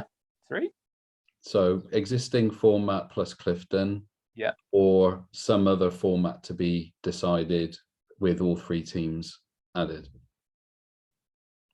I guess so. Okay. I mean, if people are happy to vote on those 2, then so we're sort of saying. Otherwise, if you end up with 3, you could, everybody votes in slightly different ways, and you're not going to end up with any kind of for or against, then, are you? If you have 3 options. No, but I think if you're saying to have them all, obviously, if it's an East-West split, you might get a different decision if you just say all in one league. So you're travelling, playing home and away twice at all them places. It's not going to be all in one league, though, is it? Because Sheffield have said that they would only join if there was an East v West split. And I think from practicalities, there has to be some sort of Eastern-Western splitting of sorts if Rugby are going to join, because of the travel distance. We can kind of tailor things like interleague afterwards. I think it's really, are we expanding by 1 team or 3? Okay. Yeah, that's fair. Or not expanding at all, but yeah, I mean, yeah, I suppose that is legitimately an option. So okay, I mean, okay, yeah, we do technically have the 3 then, with no expansion, and the 3 who are here have wasted their time. So I think the best way this is probably going to work is if the rep from each club just raises their hand, because obviously me and us can see the little hands that pop up. So the first option rather, will be keep the league as it is, the current 7 teams, no change. So I'm just going to say, do we have to do this now, or should we bring it back to the EGM and give us time to just have a reflect on it and take it back to the players? I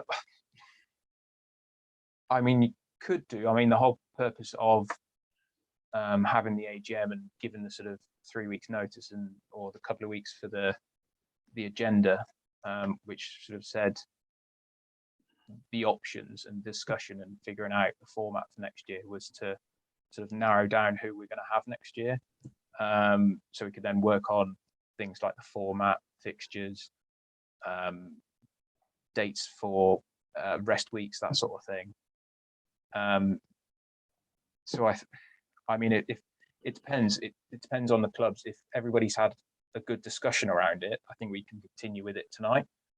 But if people haven't had a good enough discussion with their committee and their players, I think we'll have to leave it. I don't really want to, because it's just postponing it again. But I mean, Worcester are pretty clear on it, and just obviously Matt and Long Eaton are pretty clear on theirs. I don't know about everybody else's, Jack's as well. But Gary, did you need to discuss it with Wolves and the options? Sorry, yeah. What was your position in your? So we wouldn't be in favour of splitting. We as Worcester would vote to have Clifton in as one big league. That would be Worcester's position. And Leicester are the same as Worcester. That would be ours as well. So I don't know, Gary, did you need to go back to Wolves to have that conversation, or?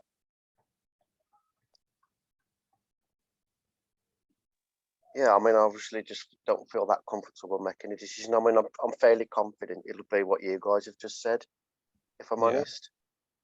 I'm fairly confident, but I know I think the discussion we had around the split was maybe based on the other teams coming in or not. But I think if that was just the option of just having Clifton, then I think we'd just go with that. But obviously, I just want to make sure, if I can get hold of Sean, I can tell you right, I can come back in a sec and tell you. Did you want to try and give him a bell just to? Yeah, just give us 2 minutes and I'll just see if I can grab hold of him. Okay. So I mean, if all the other clubs are happy and have had a good discussion on things, I'm quite happy to sort of vote on that. Also, it might be that our vote doesn't matter anyway if it's the majority in it. So. I guess so. Yeah. So I mean, obviously, you said my position, Worcester's position, which would be one big league, so the 8 teams, which included Clifton. So that would be Worcester's vote. In fact, sorry, let me do this separately. 1 sec.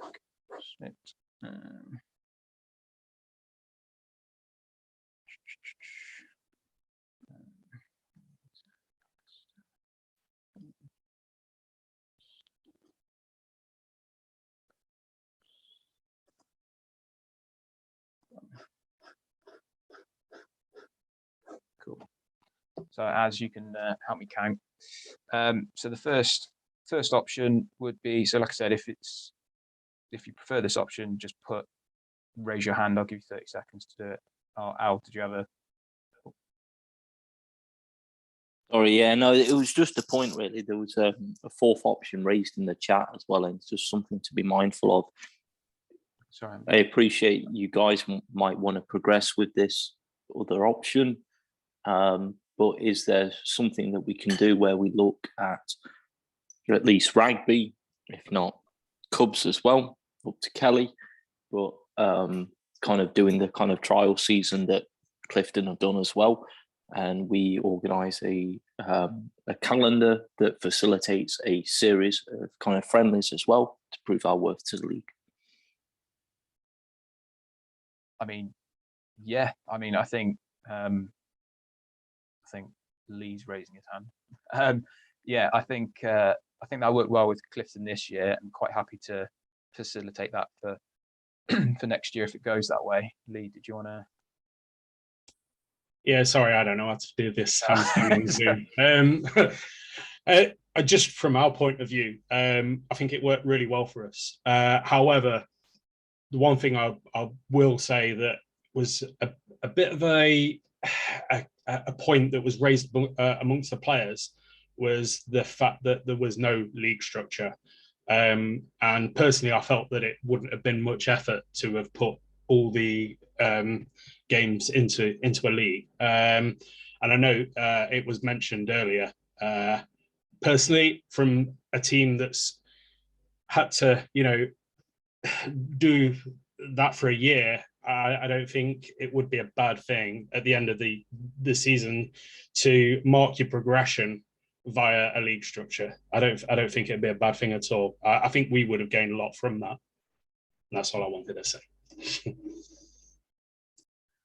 Cool.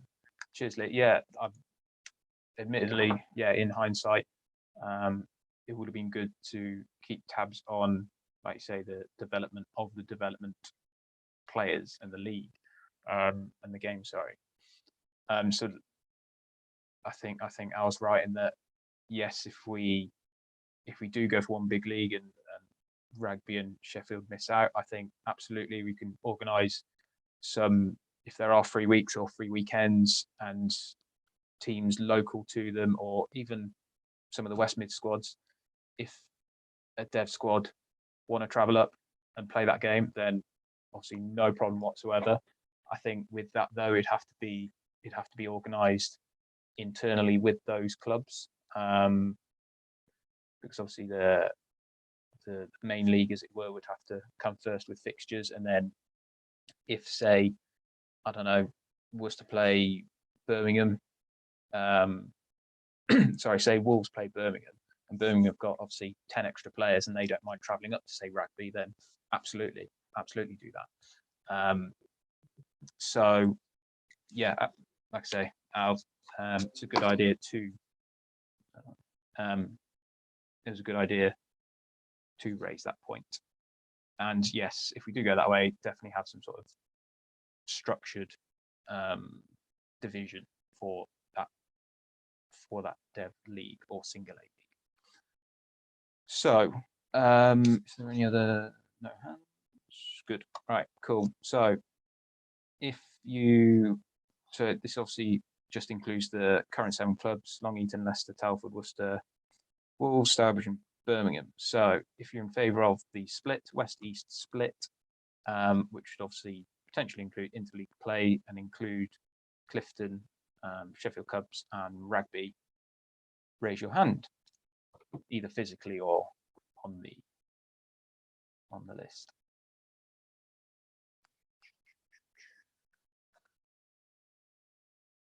Okay. Okay. So it's just the one vote there. So I assume this next one should be pretty clear. But if you just want Clifton to enter the league this year, and then we include, like we did this year with Clifton, and include a dev squad, a dev league, separate league that includes Sheffield and Rugby, please vote now.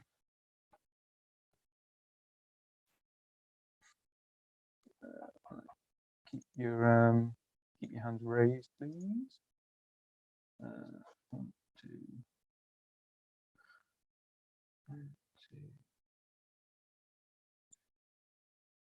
So I believe that is 5, and obviously we're just missing Wolves. So Telford, Worcester, Stourbridge,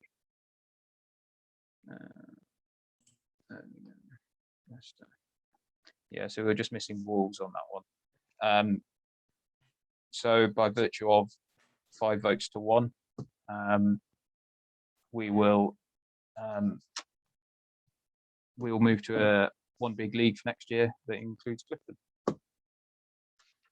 So welcome aboard, I guess, Clifton. Looking ahead to obviously next year, we like I said, now we've decided the 8 teams for next year, which is pretty Clifton. We now need to work out a format and how we do that. So I know this year, obviously we started late, June 6th, I think it was. And like Mike said earlier, we started late, finished late. But that was basically down to COVID. Not a lot we could do about that. We could have started maybe a week or two earlier, but I wanted to give people who couldn't train as much time to train as possible. Whereas obviously, hopefully next year, we should be back to normal, as close to normal as possible anyway, and have a proper pre-season with no interruptions, and hopefully look to start. I did have a look earlier. Look to start around the around the 24th of April, which is the last Sunday in April. Obviously, haven't planned any fixtures out because didn't know who was entering the league. So we can look to a rough guide of about April 24th for opening day. So that's what I've got so far on the opening day and who's entering the league. In terms of format, I think now we've got a bigger time frame this coming season. We can excuse me, we can incorporate playoffs. So obviously, say, again, open for options on this one, but we could include, say, the top 6 go into a playoff, and then we just do winner takes all from there, or play each other and do the format that way, or we just do the top 4 and then the bottom 4 play off against each other. That's another option. So open to options on that one as well.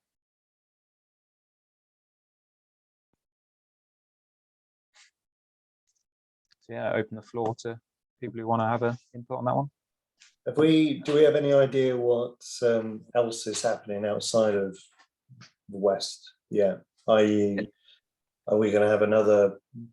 What did they call it last year? Champions of Champions or something? Yeah, I think that's being worked on again at I think he said he's doing sort of 2 levels this year. Where obviously last year it was single A, and I think anybody who won this league, obviously you guys, Mike, won it this year, and I think it was fairly certain you were going to win that as well from the outset.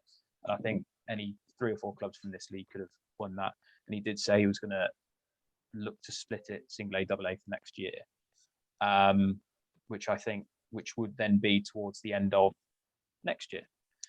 So that'd obviously be something to pencil in, as well as the Battle for Britain, or whatever they call it. I know Christian's trying to organise a bank holiday date for that, and he doesn't know if it's going to be August or one of the May ones yet. So there will be off weeks and gaps for either rain dates or things like the end of season champions / Battle for Britain.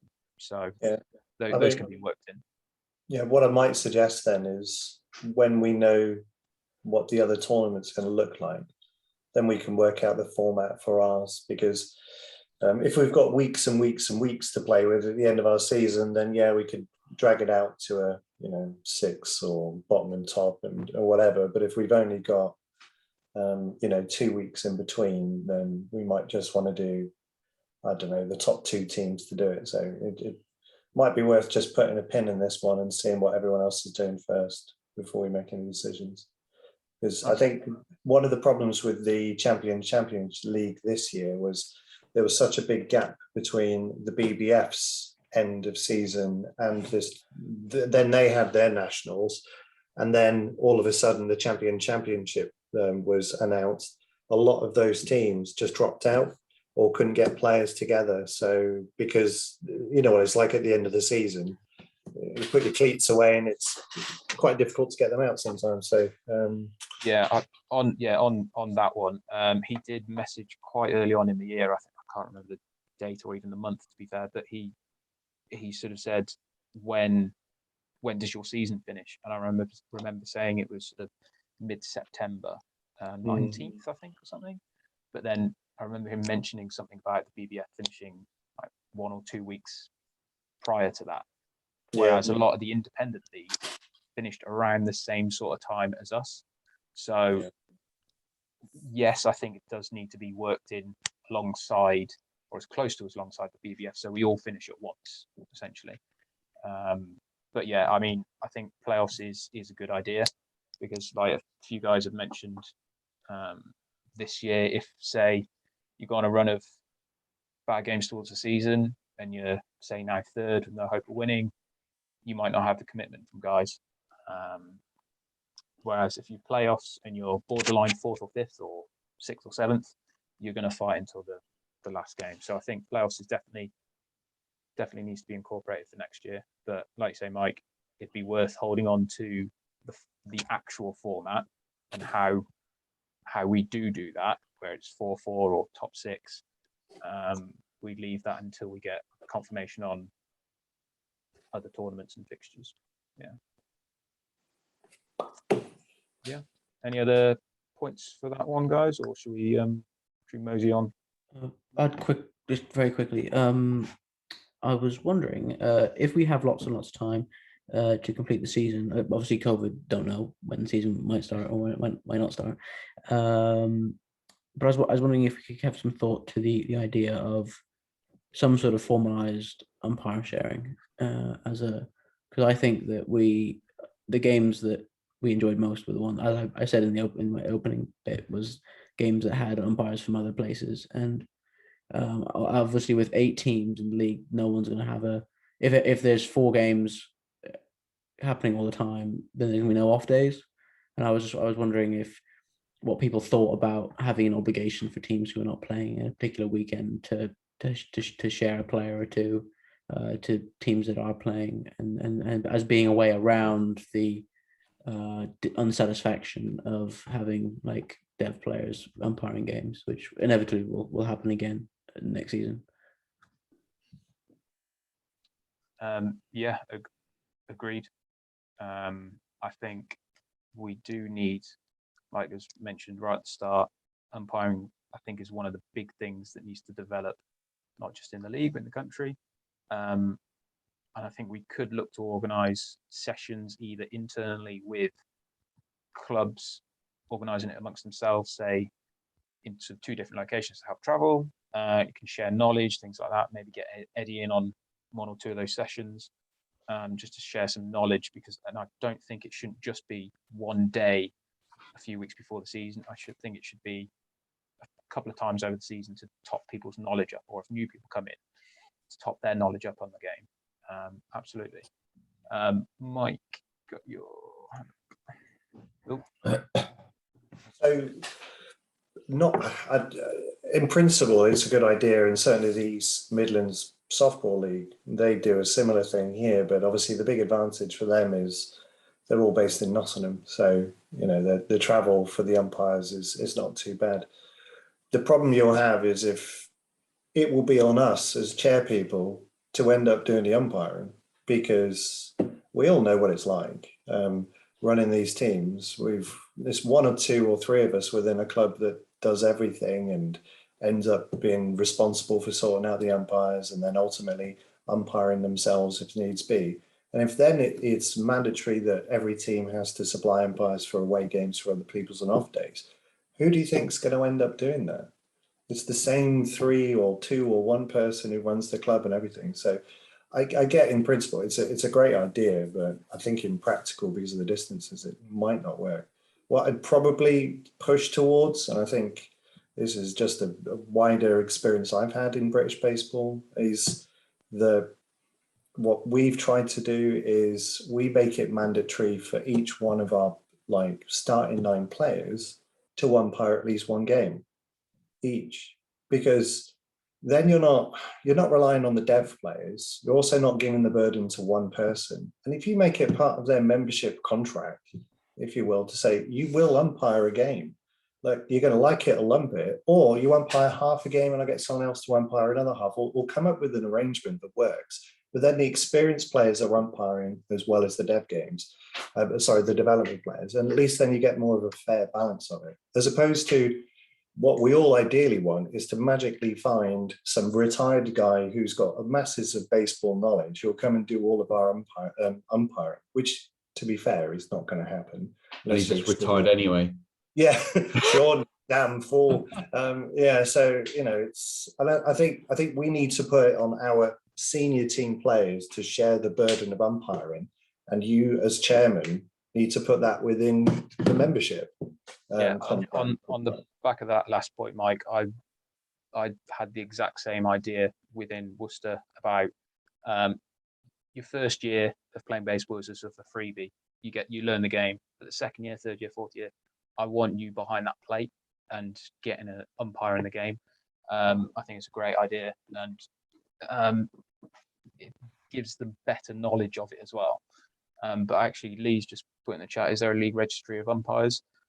No, there isn't, but I think there probably could be. So if your club, say, has 3 or 4 umpires that are competent and are potentially willing to travel, we should accumulate that in, say, like a Facebook group or WhatsApp group or something similar, or just like a Google sheet with different names and numbers on there. So I don't know, Stourbridge could contact somebody from Telford, or contact Worcester and go, oh, are you free next week, etc.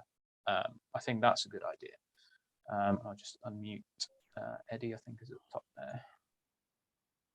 there. Yeah, some good ideas there, because nobody rightly will come that everybody wants to play. But like I've said before, there might be some players who know they're not the best players in the world who may want to be really involved in the game. It's up to you guys to try and find those people, and having a registry is really important. But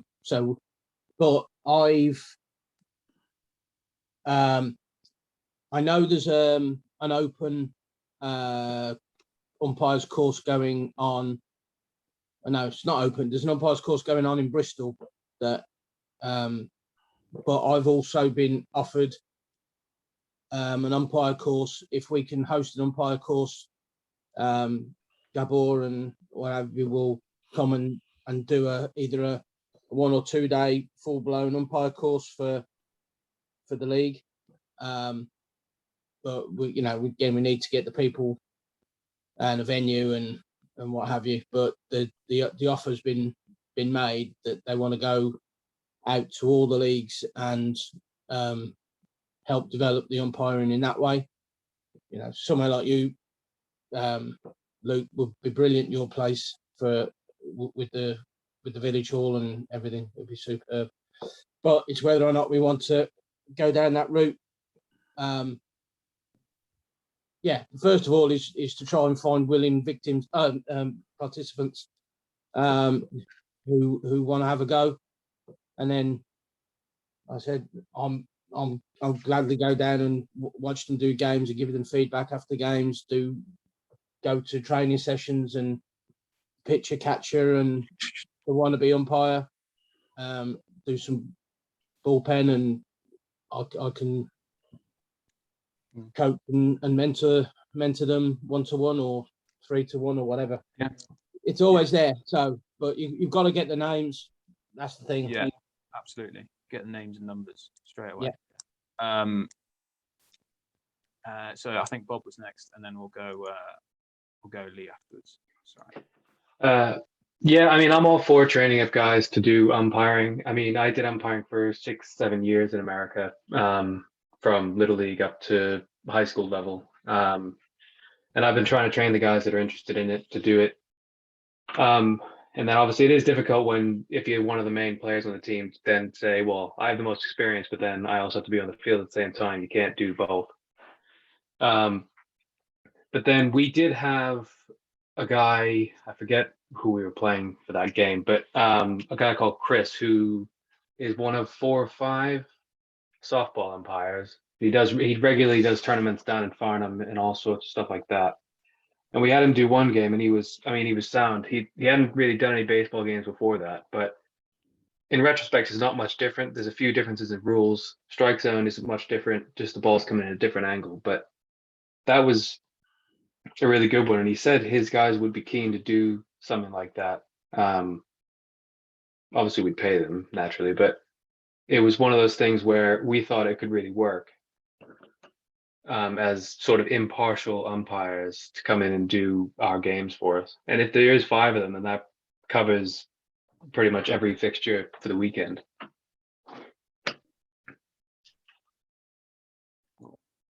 Cool. Okay, cheers, Bob. Thank you. Just on that impartiality thing, just something to talk about on that, just very quickly, is I think as club chairman, we need to have a chat with our umpires, especially if it's players doing it, and just be a little bit more switched on to bias, because we've seen it all before. We've seen, I remember playing a game against Old Birmingham, I'll say, with Miranda's, where there were 2 umpires, one on first base, one at home plate. Moran was on first place, on home plate. The first base umpire called the runner safe, and James Moran ran down the line and called him out. So, I mean, obviously clear bias, you know, it was a close game. James wanted to win it, whichever. But as chair people and people who run the club, we know when that's happening. Let's just pull our players aside and just go, come on, what the fuck are you doing? Why are you being like that? Just call it as it is. Let's be fair. Let's set a standard within the league and let's just get on with playing the game. And I think if with strong leadership, some of these kind of bias problems could go away, but that's just an opinion. I don't know what anyone else thinks on it. I mean, I agree with that. And I do think, I understand trying to have 2 umpires on the field, but I think at least at the stage we're at in this league, I don't think it's advisable because, I mean, at least from my experience working in a 2-man team, if you're not on the same page with the other person you're umpiring with, then you will make sort of fucked up calls. And one of you will make one call, the other will make the other, and then you just look like idiots. And who's right? So I think we should just stick to the 1 umpire thing, unless it is guys that do this professionally that are paid to do it and they're used to working with each other. I think on the 2-man thing, if you've got 2 competent guys who've done it before, yeah, I'd agree with that. But then you could also limit the infield umpire, the first base umpire, maybe just to do the close first base calls, maybe not the other things, because a first base safe or out is relatively straightforward. You might get some sort of bang bang plays, but they're bang bang for a reason. You're probably going to get some wrong. You're probably going to get some right. But yeah, I think having 2 on a field, if you can, and they're both competent, I think you should. But if you've only got the 1 guy, or if he just wants to work on his own, then let him work on his own. Absolutely. Lee, away you go. Hey man. Just going back to what I mentioned in the chat about the registry, I managed a football team for like 15 years, and one of the things that the league did there was they had a referee secretary whose job it was to issue from the pool of referees they had to each game, obviously looking at the more competitive games as a priority. So potentially it might be an idea to maybe add, I know everybody's, you know, you're struggling with those 5 or 6 positions anyway, but in the future maybe it might be an idea to add a umpire secretary their sole job is to, you know, correlate a database of umpires local to the teams that are in the league, and then, you know, look to issue them to each of the games.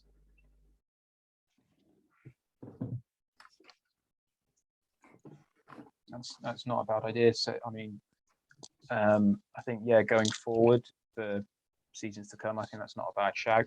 I think for the meantime, it might be better or easier, I don't know, to have, say, a Google Sheets where teams just list all the competent players they have, and of those players, if they want to travel and if they're okay to be contacted to umpire a game. But I think we've talked the ears off umpires, unless Al has a thought on it. no big revelations, to be honest. No, I'm just going to share an experience from BBL. Played up there for 3 years. Honestly, did not go a single game without actually having a trained umpire in the league. I think last season joining the West Midlands League, it was a bit of a surprise to see how often it was that we had players behind home plate. I think, you know, this is not on us. I think this is on BS UK. It's on BBF. It's you know, it's on these guys to be talking to us a bit more about how we can, you know, what they're going to do about this, rather than us trying to fudge the system a bit, you know, as well. Also, I'm going to apologise. I'm going to have to drop off the call. I moved house today, and my partner has been very patient with me dropping onto this call for over 2 hours, so rather than helping with moving this evening. But I just want to thank you all for your time, and look forward to catching all with you soon. Cool. Cheers, Al. Appreciate you being on for 2+ hours. Yeah, like Kelly said in the chat as well, actually, we'll work on trying to get some sort of friendlies and some fixtures. Yeah. In pen for next year. Obviously, the fixtures obviously won't be done for another couple of months, I imagine. Of course, yeah. But yeah, it's definitely in the works. Yeah. Brilliant. Cheers, guys. Thanks very much. Cheers, Al. Thanks, mate. Bye. Cool. So, like I say, we've probably talked the ears off umpires now. Some really good ideas there. Yeah. Just on the back of this call, I will try and summarize and try and do some sort of like minutes. It'll be very basic because I've made some notes as we've gone on, but so I'll note that down as well. So I think I'm still sharing my screen. So a couple of things left. Baseballs for next year. So this obviously was raised at the start of the year about what sort of baseballs we've used. People have different thoughts and opinions, and we sort of settled with we can use this year at least so 3 types of balls, and they were off the top of my head the Wilson 1010/1010S, the Baden Perfection, and the what was the other one? On the other one. Oh, ROLBs. The ROLB ones, yeah. Ones. So thoughts on balls for next year, really. Obviously, each ball has their own advantage and disadvantage, I think. Personally, on a Worcester basis, we use both Baden and ROLB ones this year, mainly because those are the discounts I could get from the 2 shops stocked up on them, actually, to be fair. We didn't really have an issue with either, to be fair. We both are pretty durable balls. I'm open to opinions on whether we carry 1 ball forward or we just carry the 3 forward. I mean, so with the Baden balls and the 1010s, the Wilson 1010s, I know they have sort of raised seams, and with pitches, if you can spin it that little bit more, or you can get that bit more curve on that curve ball, or that 2 seam. I mean, take Luke Wheel for example. I hit him 6 times this season on 2 seamers tailing in with those raised seams. So, I mean, personally, I'm okay with either ball if we move forward with just the 1 or the 3 or the 2. So yeah, Hello. I think for the sake of availability of stuff, I don't know what people are like looking at supply chains and everything. I think if we had only 1 ball, it might make it a bit difficult just getting stock. If you haven't got, you know, access to ROLB ones, if that was the said ball, and you turn up to a game, we haven't got those, it just causes contention. I think the 3 balls are fine. Personally, I can't see any issues with the Wilsons, the Badens, or the Rawlins. Just be wary of ROLB 2s or, you know, plastic or weather sort of balls. That's my 2 I think cents. you raise a good point. regarding the stock of said baseballs and finding a good enough deal for those, because at the end of the day, you don't want to say order, I don't know, 15 dozen and they've only got 20 dozen in stock, and you're like, well, you've only got 5 dozen for the other 17. It's like that makes sense. So it's a good point with that one. Anybody else have any? I agree. I think I don't think I don't think there needs to be any limits or on any of those 3 options. And like you said with the 2 balls that Worcester had, based on the availability of discounts, we go through quite a lot of balls each year, and the balls that are available for a sort of respectable amount of money per ball is ones obviously that we're going to favor anyway. And we had no problems. I might say that the only ball I can think of that I probably wouldn't want to play with for a whole game is those all-weather things, because they can get quite heavy, and they're obviously not the same. But apart from that, those 3 balls, I think we'd be more than happy to carry on using without no qualms. Cool. Eddie. Oh, so we were talking about supply chains and all the rest of it and discounts. Now, if as a league we decided to go for like 3 seasons with the 3 balls that you've mentioned, you can go to the supplier and say, we will be using the balls for the next 3 seasons. You may be able to negotiate a lower price. You know what I mean? You may be able to get some sort of discount so they don't bring in too many balls. And, on that one, I discussed with I can't remember her name now. Is the lady from Baseball and Softball UK for the ROLB 1 baseballs. She did say she obviously gave us a 10%, which is fantastic, but she did pre-warn me that her costs were going up to buy them in. So naturally, the costs on the website were going up. So she did sort of pre-warn and was like, you're going to need to get them in straight away. So I think, I did try and mention sort of a 2, 3, 4 season thing, but I think with their costs changing so much and bringing balls in from America or Germany or wherever they're coming from, for them to honor, say, a consistent 15% each year might be putting them at jeopardy in terms of costs. So I think has anybody looked at some of the European versions like the Cove balls and what have you? I don't know how they match up to. I've never played a match with the Cove balls. I've thrown them and fielded grand balls and what have you with the yellowy color ones that Derby had actually. But I didn't really have too much of an issue with them, but that was just training with them, not playing a game, so I'm not too sure. But yeah, we bought a. Sorry, I was gonna say we bought a bucket of them for training, but we haven't bought any for game use. And the training ones seemed fine enough, but I don't know how they'd stack up in terms of game balls. Okay, it's just an idea of sort of something, a bit closer and maybe a bit easier to get hold of, but that's fine. Okay, then I'm out. Cool.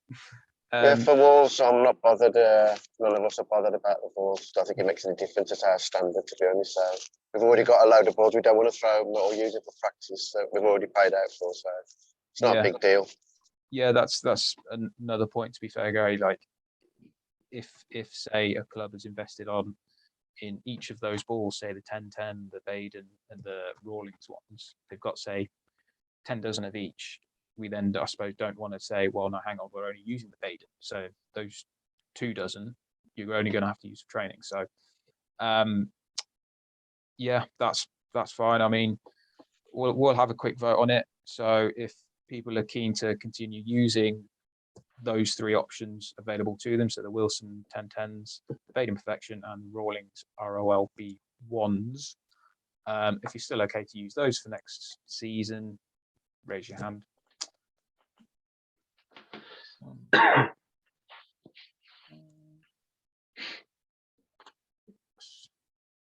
7.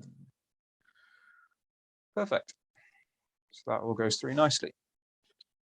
That's relatively straightforward. Thanks, guys. Then the last agenda item is equipment for next year. Again, this was raised start of the season about how do we protect our players and what sort of standard do they need to be? What sort of standard does the equipment need to be for us to use? Now I put in the handbook about it being sort of the BB core, where it's like sorry, not BB core, it was BB core for the bats, but it was I've forgotten the thing off the top of my head. The NOCSAE for the safety and things like that. I mean, do we need/want to keep that in the handbook about it having to be to that standard, or do we just say as long as it hasn't got any cracks or dents or bumps in it, that's fine? Do we need to change that at all, or Gary? What's on that? Oh, I think. Put my hand down from before. Sorry, mate. As yeah, I think we need to keep a standard, because what you'll find with new players is they might go and buy the cheapest thing they can go and get their hands on. That could cause serious injury if they get hit in the head with a ball. Yeah, we'll turn up in one of those plastic bloody helmets that's only made for nachos.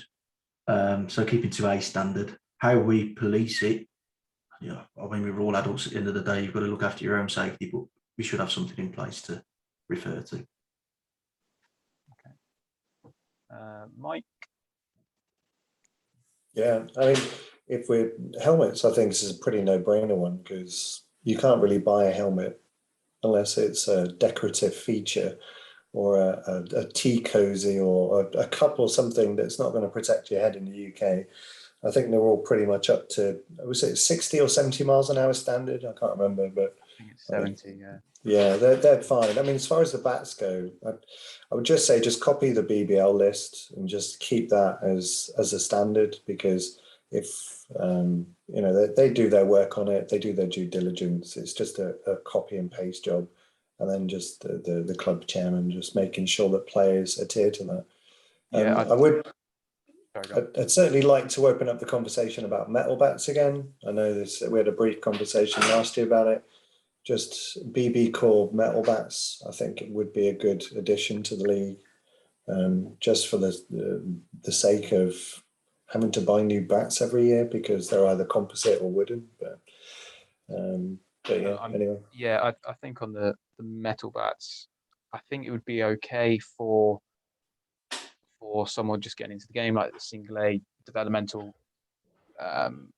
sort of games. But I think at our standard, if somebody connects on that, it's a pretty hard hit ball coming off that. I totally disagree with that, because BB core bats are designed to be hit with the same velocity as a wooden bat, and that's why they're designed that way. They use them at college level, they use them at all sorts, and we're not hitting the ball at 100 miles an hour. Our quickest pitches are probably 65, 70 miles an hour at best. We're not elite athletes. We're not going to put our pitches in danger by using metal bats. That's just my 2 pennies worth. I think it's a discussion that Matt needs to be in on, because I know he did a lot of work with BB core bats and what have you with the BBF. So I think he's got a lot of knowledge on the subject. Most of the time it's people's nostalgic view on baseball that holds them back from getting metal. I get it. You know, wood bats, they have a great sound, they have a great feel. I'm not saying you can't use wood bats. I'm just saying I think it's worthwhile opening it to metal bats for the sake of longevity. These are expensive things, and the composites are over £100, and they get walked on, they get broken. It's just extra costs. You know? I think there's just a bit of a misunderstanding that people think BB core bats are the alley bats of old, and that the BB core technology supersedes that by multiple generations. And as Mike has said, it's used at college which is an adult league, basically, right? College ball in the US. It's not a little league, it's college ball that use BB Core. So, you know, these are people that are eventually going to be turning pro. And we think wood is a good substitute for that. It should be the other way around, really, you know, or both, you know. And it was actually again, it was when I was on the board of the BBF, it was trying to get it into the cranium of people who don't understand BB Core composite technology. And we then, I think we were able to use it by concession in what was the BBF Central Division for a few seasons, but not at playoff level, only in regular season. But nobody got injured. Nobody felt that the batter had an unfair advantage, and everything just kind of ran like wood, except it was metal, you know, or composite, whatever you want to call it. But the you know, all the research and the technology is out there. If people are disregarding that, then they don't understand BB Core. Is it something that we could, rather than make a decision now? Don't have to make a decision now. No, but nobody has to make a decision on anything now, do they? Have a group, you know, whoever's interested, out of the chairman, have a discussion group and make a decision based on information and facts, and have a in-depth discussion just about that. But you need to decide who's running the league next year, or the entity, don't we? So I think we're putting other things ahead of that, aren't we? So yeah, I agree. Yeah, it can be looked at whenever. Bob, got your hand up there. Cost is a major issue in this, you know, trying to reduce bureaucracy and reduce cost. So we'll see how that goes. Okay. Yeah, I was just going to say, yeah, I understand all the points about the BB Core and the fact that it's not much more of an advantage to wood. And yeah, I mean, at a college level, I will say they are at a much higher level than, well, not much higher, but I would say they are a higher level than our league, just in terms of the guys I know and the games you watch. They're not far off the MLB. I do agree that, yeah, you could get away with BB Core bats. That's fine. Especially for the guys. I mean, Mike, he's going to hit it over the trees at our field if he uses a fucking metal bat. I know that for one. But yeah, and the equipment standards, we do need to have a standard, because I mean, some of those Slazenger helmets you can buy from Sports Direct look like they're made of cheap plastic. And I mean, I wouldn't put one on my head. And yeah, I mean, and I do think we need to keep a closer eye on some of the bats that we use, because we've got a few bats that guys have picked up, team bats that have cracks in them, which I wouldn't put out there to be used in a game. Maybe in training, don't care if it gets broken, but I don't want somebody to get clocked in the face with a broken bat. I'd definitely take your point on the safety of the bats and what have you. And I think if you have club bats, sort of inspection of those bats should be when you get it out of the club bag before a game. It should just be a case of, are there any cracks on this one? And in fairness, umpires as well. See, not many umpires would know.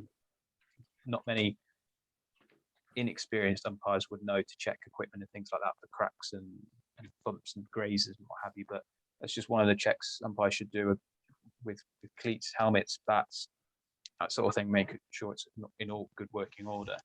I do, though, believe the Slazenger ones you mentioned do have that, what is it? I keep looking at the NOCSAE stamp on it, which approves it up to, I think, 70 miles an hour. So yeah, hopefully nobody pitches at 71 and then you're screwed. So yeah, I know there's a few guys in this league that can throw over 70. So yeah, looking ahead to sort of writing things down for next year. So obviously we can look back on, I mean, we can, because obviously we're going to have to see actually running the league next year. So we can chuck the safety aspect, the equipment aspect into that meeting as well, if people are okay with that, or share some more knowledge on, say, those BB Core Alibats that Matt suggested. Because I'd be interested to see articles and things like that. Absolutely. So we can put a pin in that for the EGM in January, if people are okay with that. Yeah. Cool. Right. Last thing, any other business? I think we've talked through a lot. I mean, it's been 2 hours 20, something like that, 2.5 hours. So sorry. I think we've covered a lot, to be fair. Yeah, Jack. You wanted to mention something about the sports engine use. I suppose we're going to do that again this year. Yeah. So sports engine. I want to go home. I can't remember the exact cost, but it was reduced from what they wanted to charge of like 700 and something stupid quid. I think it was around the 400 mark off the top of my head. But for around that sort of price, I think it's again worth doing it next year. I think it definitely is worth doing again. But I think we also need to have more. We need to do, say, a Zoom of people using it, doing examples, because I shared those little 5-minute videos I did on the league chat, just showing the basics of it and integrating it and using iScore and then syncing it to Sports Engine. And like I said before, when it works fantastic. You just move a runner that way, you press complete game, you press sync, happy days, you're done. Don't need to worry about it. But it's when it goes wrong, it can go spectacularly wrong. I mean, the first 2 games I had to rescore the next day because it didn't sync for some reason. So it's got play-by-play, and I had to do it all over again. I guess it'd be good as a league if we could actually use the data perhaps more, or just take advantage of it. Because if we're paying to record the stats, then we might as well have, like, end of year winners in each category as well. Like the player from Wolves could have got an award for his home runs and things like that. That's the thing. Unfortunately, it needs every club to use it and use it correctly. I mean, Worcester, on the back of myself, scored every single game correctly, and it, like I say, unfortunately, it was 3 games in total I had to pre-score this year. But I know that when I say, I don't know, Alex Darby hit 6 doubles this year, I know for a fact he did hit 6 doubles, or I'm fairly sure he didn't get 6 doubles, but yeah. I know that those stats are accurate, so I can say to those guys, look, this is what you did this year. It's brilliant. Or you might need to work on, say, your on-base percentage, see more pitches, things like that. And it definitely, having accurate stats definitely helps, not just us as a league or a club, but an individual. So I think for next year, if we, again, it's something it doesn't automatically renew, but it comes up for renewal in, I want to say February, March time. So obviously we can discuss that again at the EGM and go into depth about it. But I think, just putting my 2 cents out there, I think we definitely need to use it for next year as well. Absolutely. Any other business, or should we, Bob? Yeah. Just one thing. I think it's just about the game format. Just what we end up deciding, whether it's stick with the 9-inning game and then a dev game, or 2 7-inning games. But I don't know if that's one that you want to leave for our EGM about board positions, or what you want to do about that. The new board need to make that decision. Yeah, I think that's a conversation for when we've sourced out who's in charge, basically. So yeah, okay. Absolutely, format needs to be nailed down. Yeah. I've got one thing, Luke. Yeah, sure. And it's something I've banged on about sort of over the year is club and league insurance. If we as a league all got the same insurance, we all know what cover we've got, and we can also probably get some discounts from brokers, because I got some quotes last season, and I just think I think it's something we need to look into, so that again, it's another bureaucracy thing that if somebody does it, and I'll have a look at it, it's going to be one less thing for club chairman to worry about. And then if players want to get personal insurances themselves, then that's up to the players. But the clubs have got a minimum amount of public liability and all the other necessary insurances. And as a league, the people who are listed as running the league also need some insurances as well, just in case anything goes wrong with the league, because they'll be responsible. On that, I think obviously every club does have the correct insurance. They must have.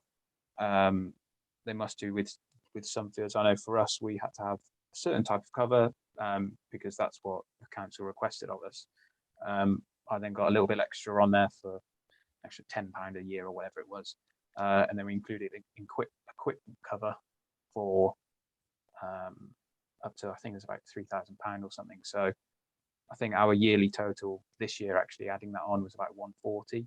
The last few years it was 107, and that covered us perfectly. We didn't need any other any extra cover. I think having a league-wide insurance so it's all the same could work, absolutely. But then, like I say, some councils might require more or less. So I don't know if you wanted to do some research on that, Eddie, and gather some quotes about 8 clubs and the different locations and what have you. I don't know if I wanted to leave that with you. After in the new year, once we've had the EGM, I'll get in contact with each of the chairmen, Okay. and then take it from there and work on that for. Okay. So to try and get that nailed We down. just renewed our insurance today, 160 for a year. So yeah. It all depends on what the coverage. It's okay. Yeah, I mean, after that meeting, once you've had a chat with the HM, and you can obviously get their insurance documents or the certificates off them, so you can compare and see what each club has, and then you can sort of take that to the broker and go, well, all these clubs have got this. Can we combine these 8 into one thing? But yeah, that's if you look to do that after the next meeting, once we finalise what we're doing, we can look at it at least. Yeah, and how are we working out league fees? Good point. We haven't come to that. Didn't put an agenda on that, to be fair. I mean, it's obviously the last 3 years, boys. It's been 150. Obviously, Sean's not here tonight, and he hasn't said anything about decreasing it, or if we do get league-wide insurance, compensating it for that. So I'm on the assumption we're keeping it as 150. If we'd have seen the sort of the budget and that way, we'd have had a better idea of whether it was a shortfall or we needed to build up. Yeah, I think it's conversation we'll have for sure. Again, it's another thing we might have to postpone until a meeting in January, to be honest. Yeah, so, again, new boards will come up with new ideas, maybe. Okay. Yeah, we'll have to. Yeah, unfortunately, put that on the back burner. I'm not sure how I missed that one. Cool. So on that note, unless there are some last-second hands being raised, I think we might have to call that one a night, gents. So, yeah. So, just last thing on me. Welcome aboard, Clifton, and we'll see you in the league next year. Do we want to set a date for the EGM, Luke? We can. Or Just so we've got a bit of a timescale to would gather thoughts and get people just sort of applying or would a Friday night work again for most people? Just quick, should we aim for another Friday night? To say, so a month's time would put it 21st of January. Should we aim for that? Yeah, some thumbs up. Yeah. Cool. So again, I will put some very rough notes up over the next few days, maybe before Christmas. I'm not sure. So yeah, I'll type those up. But we'll look at an EGM Friday, January 21st at 7 p.m. Cool. Right, we're done. Wicked. Thank you. Have a nice Christmas, All everyone. right. Cheers, guys. Have a good Christmas. Good New Year. Thanks, See Luke. you in January.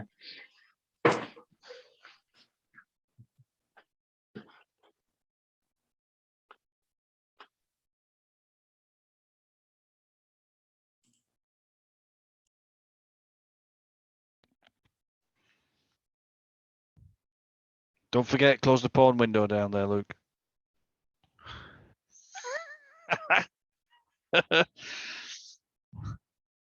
There's always one. Catch you later. What? No, Hello, mate. You all right, Luke? I'm fantastic. Cool. I left the webcam at work and I stayed quiet. I don't think it needs any input from me, to be fair, but no, I think everything was solid. Yeah, it didn't go as badly as I thought, actually. So No, to be honest, not at all. I think I was saying to Babe, if it was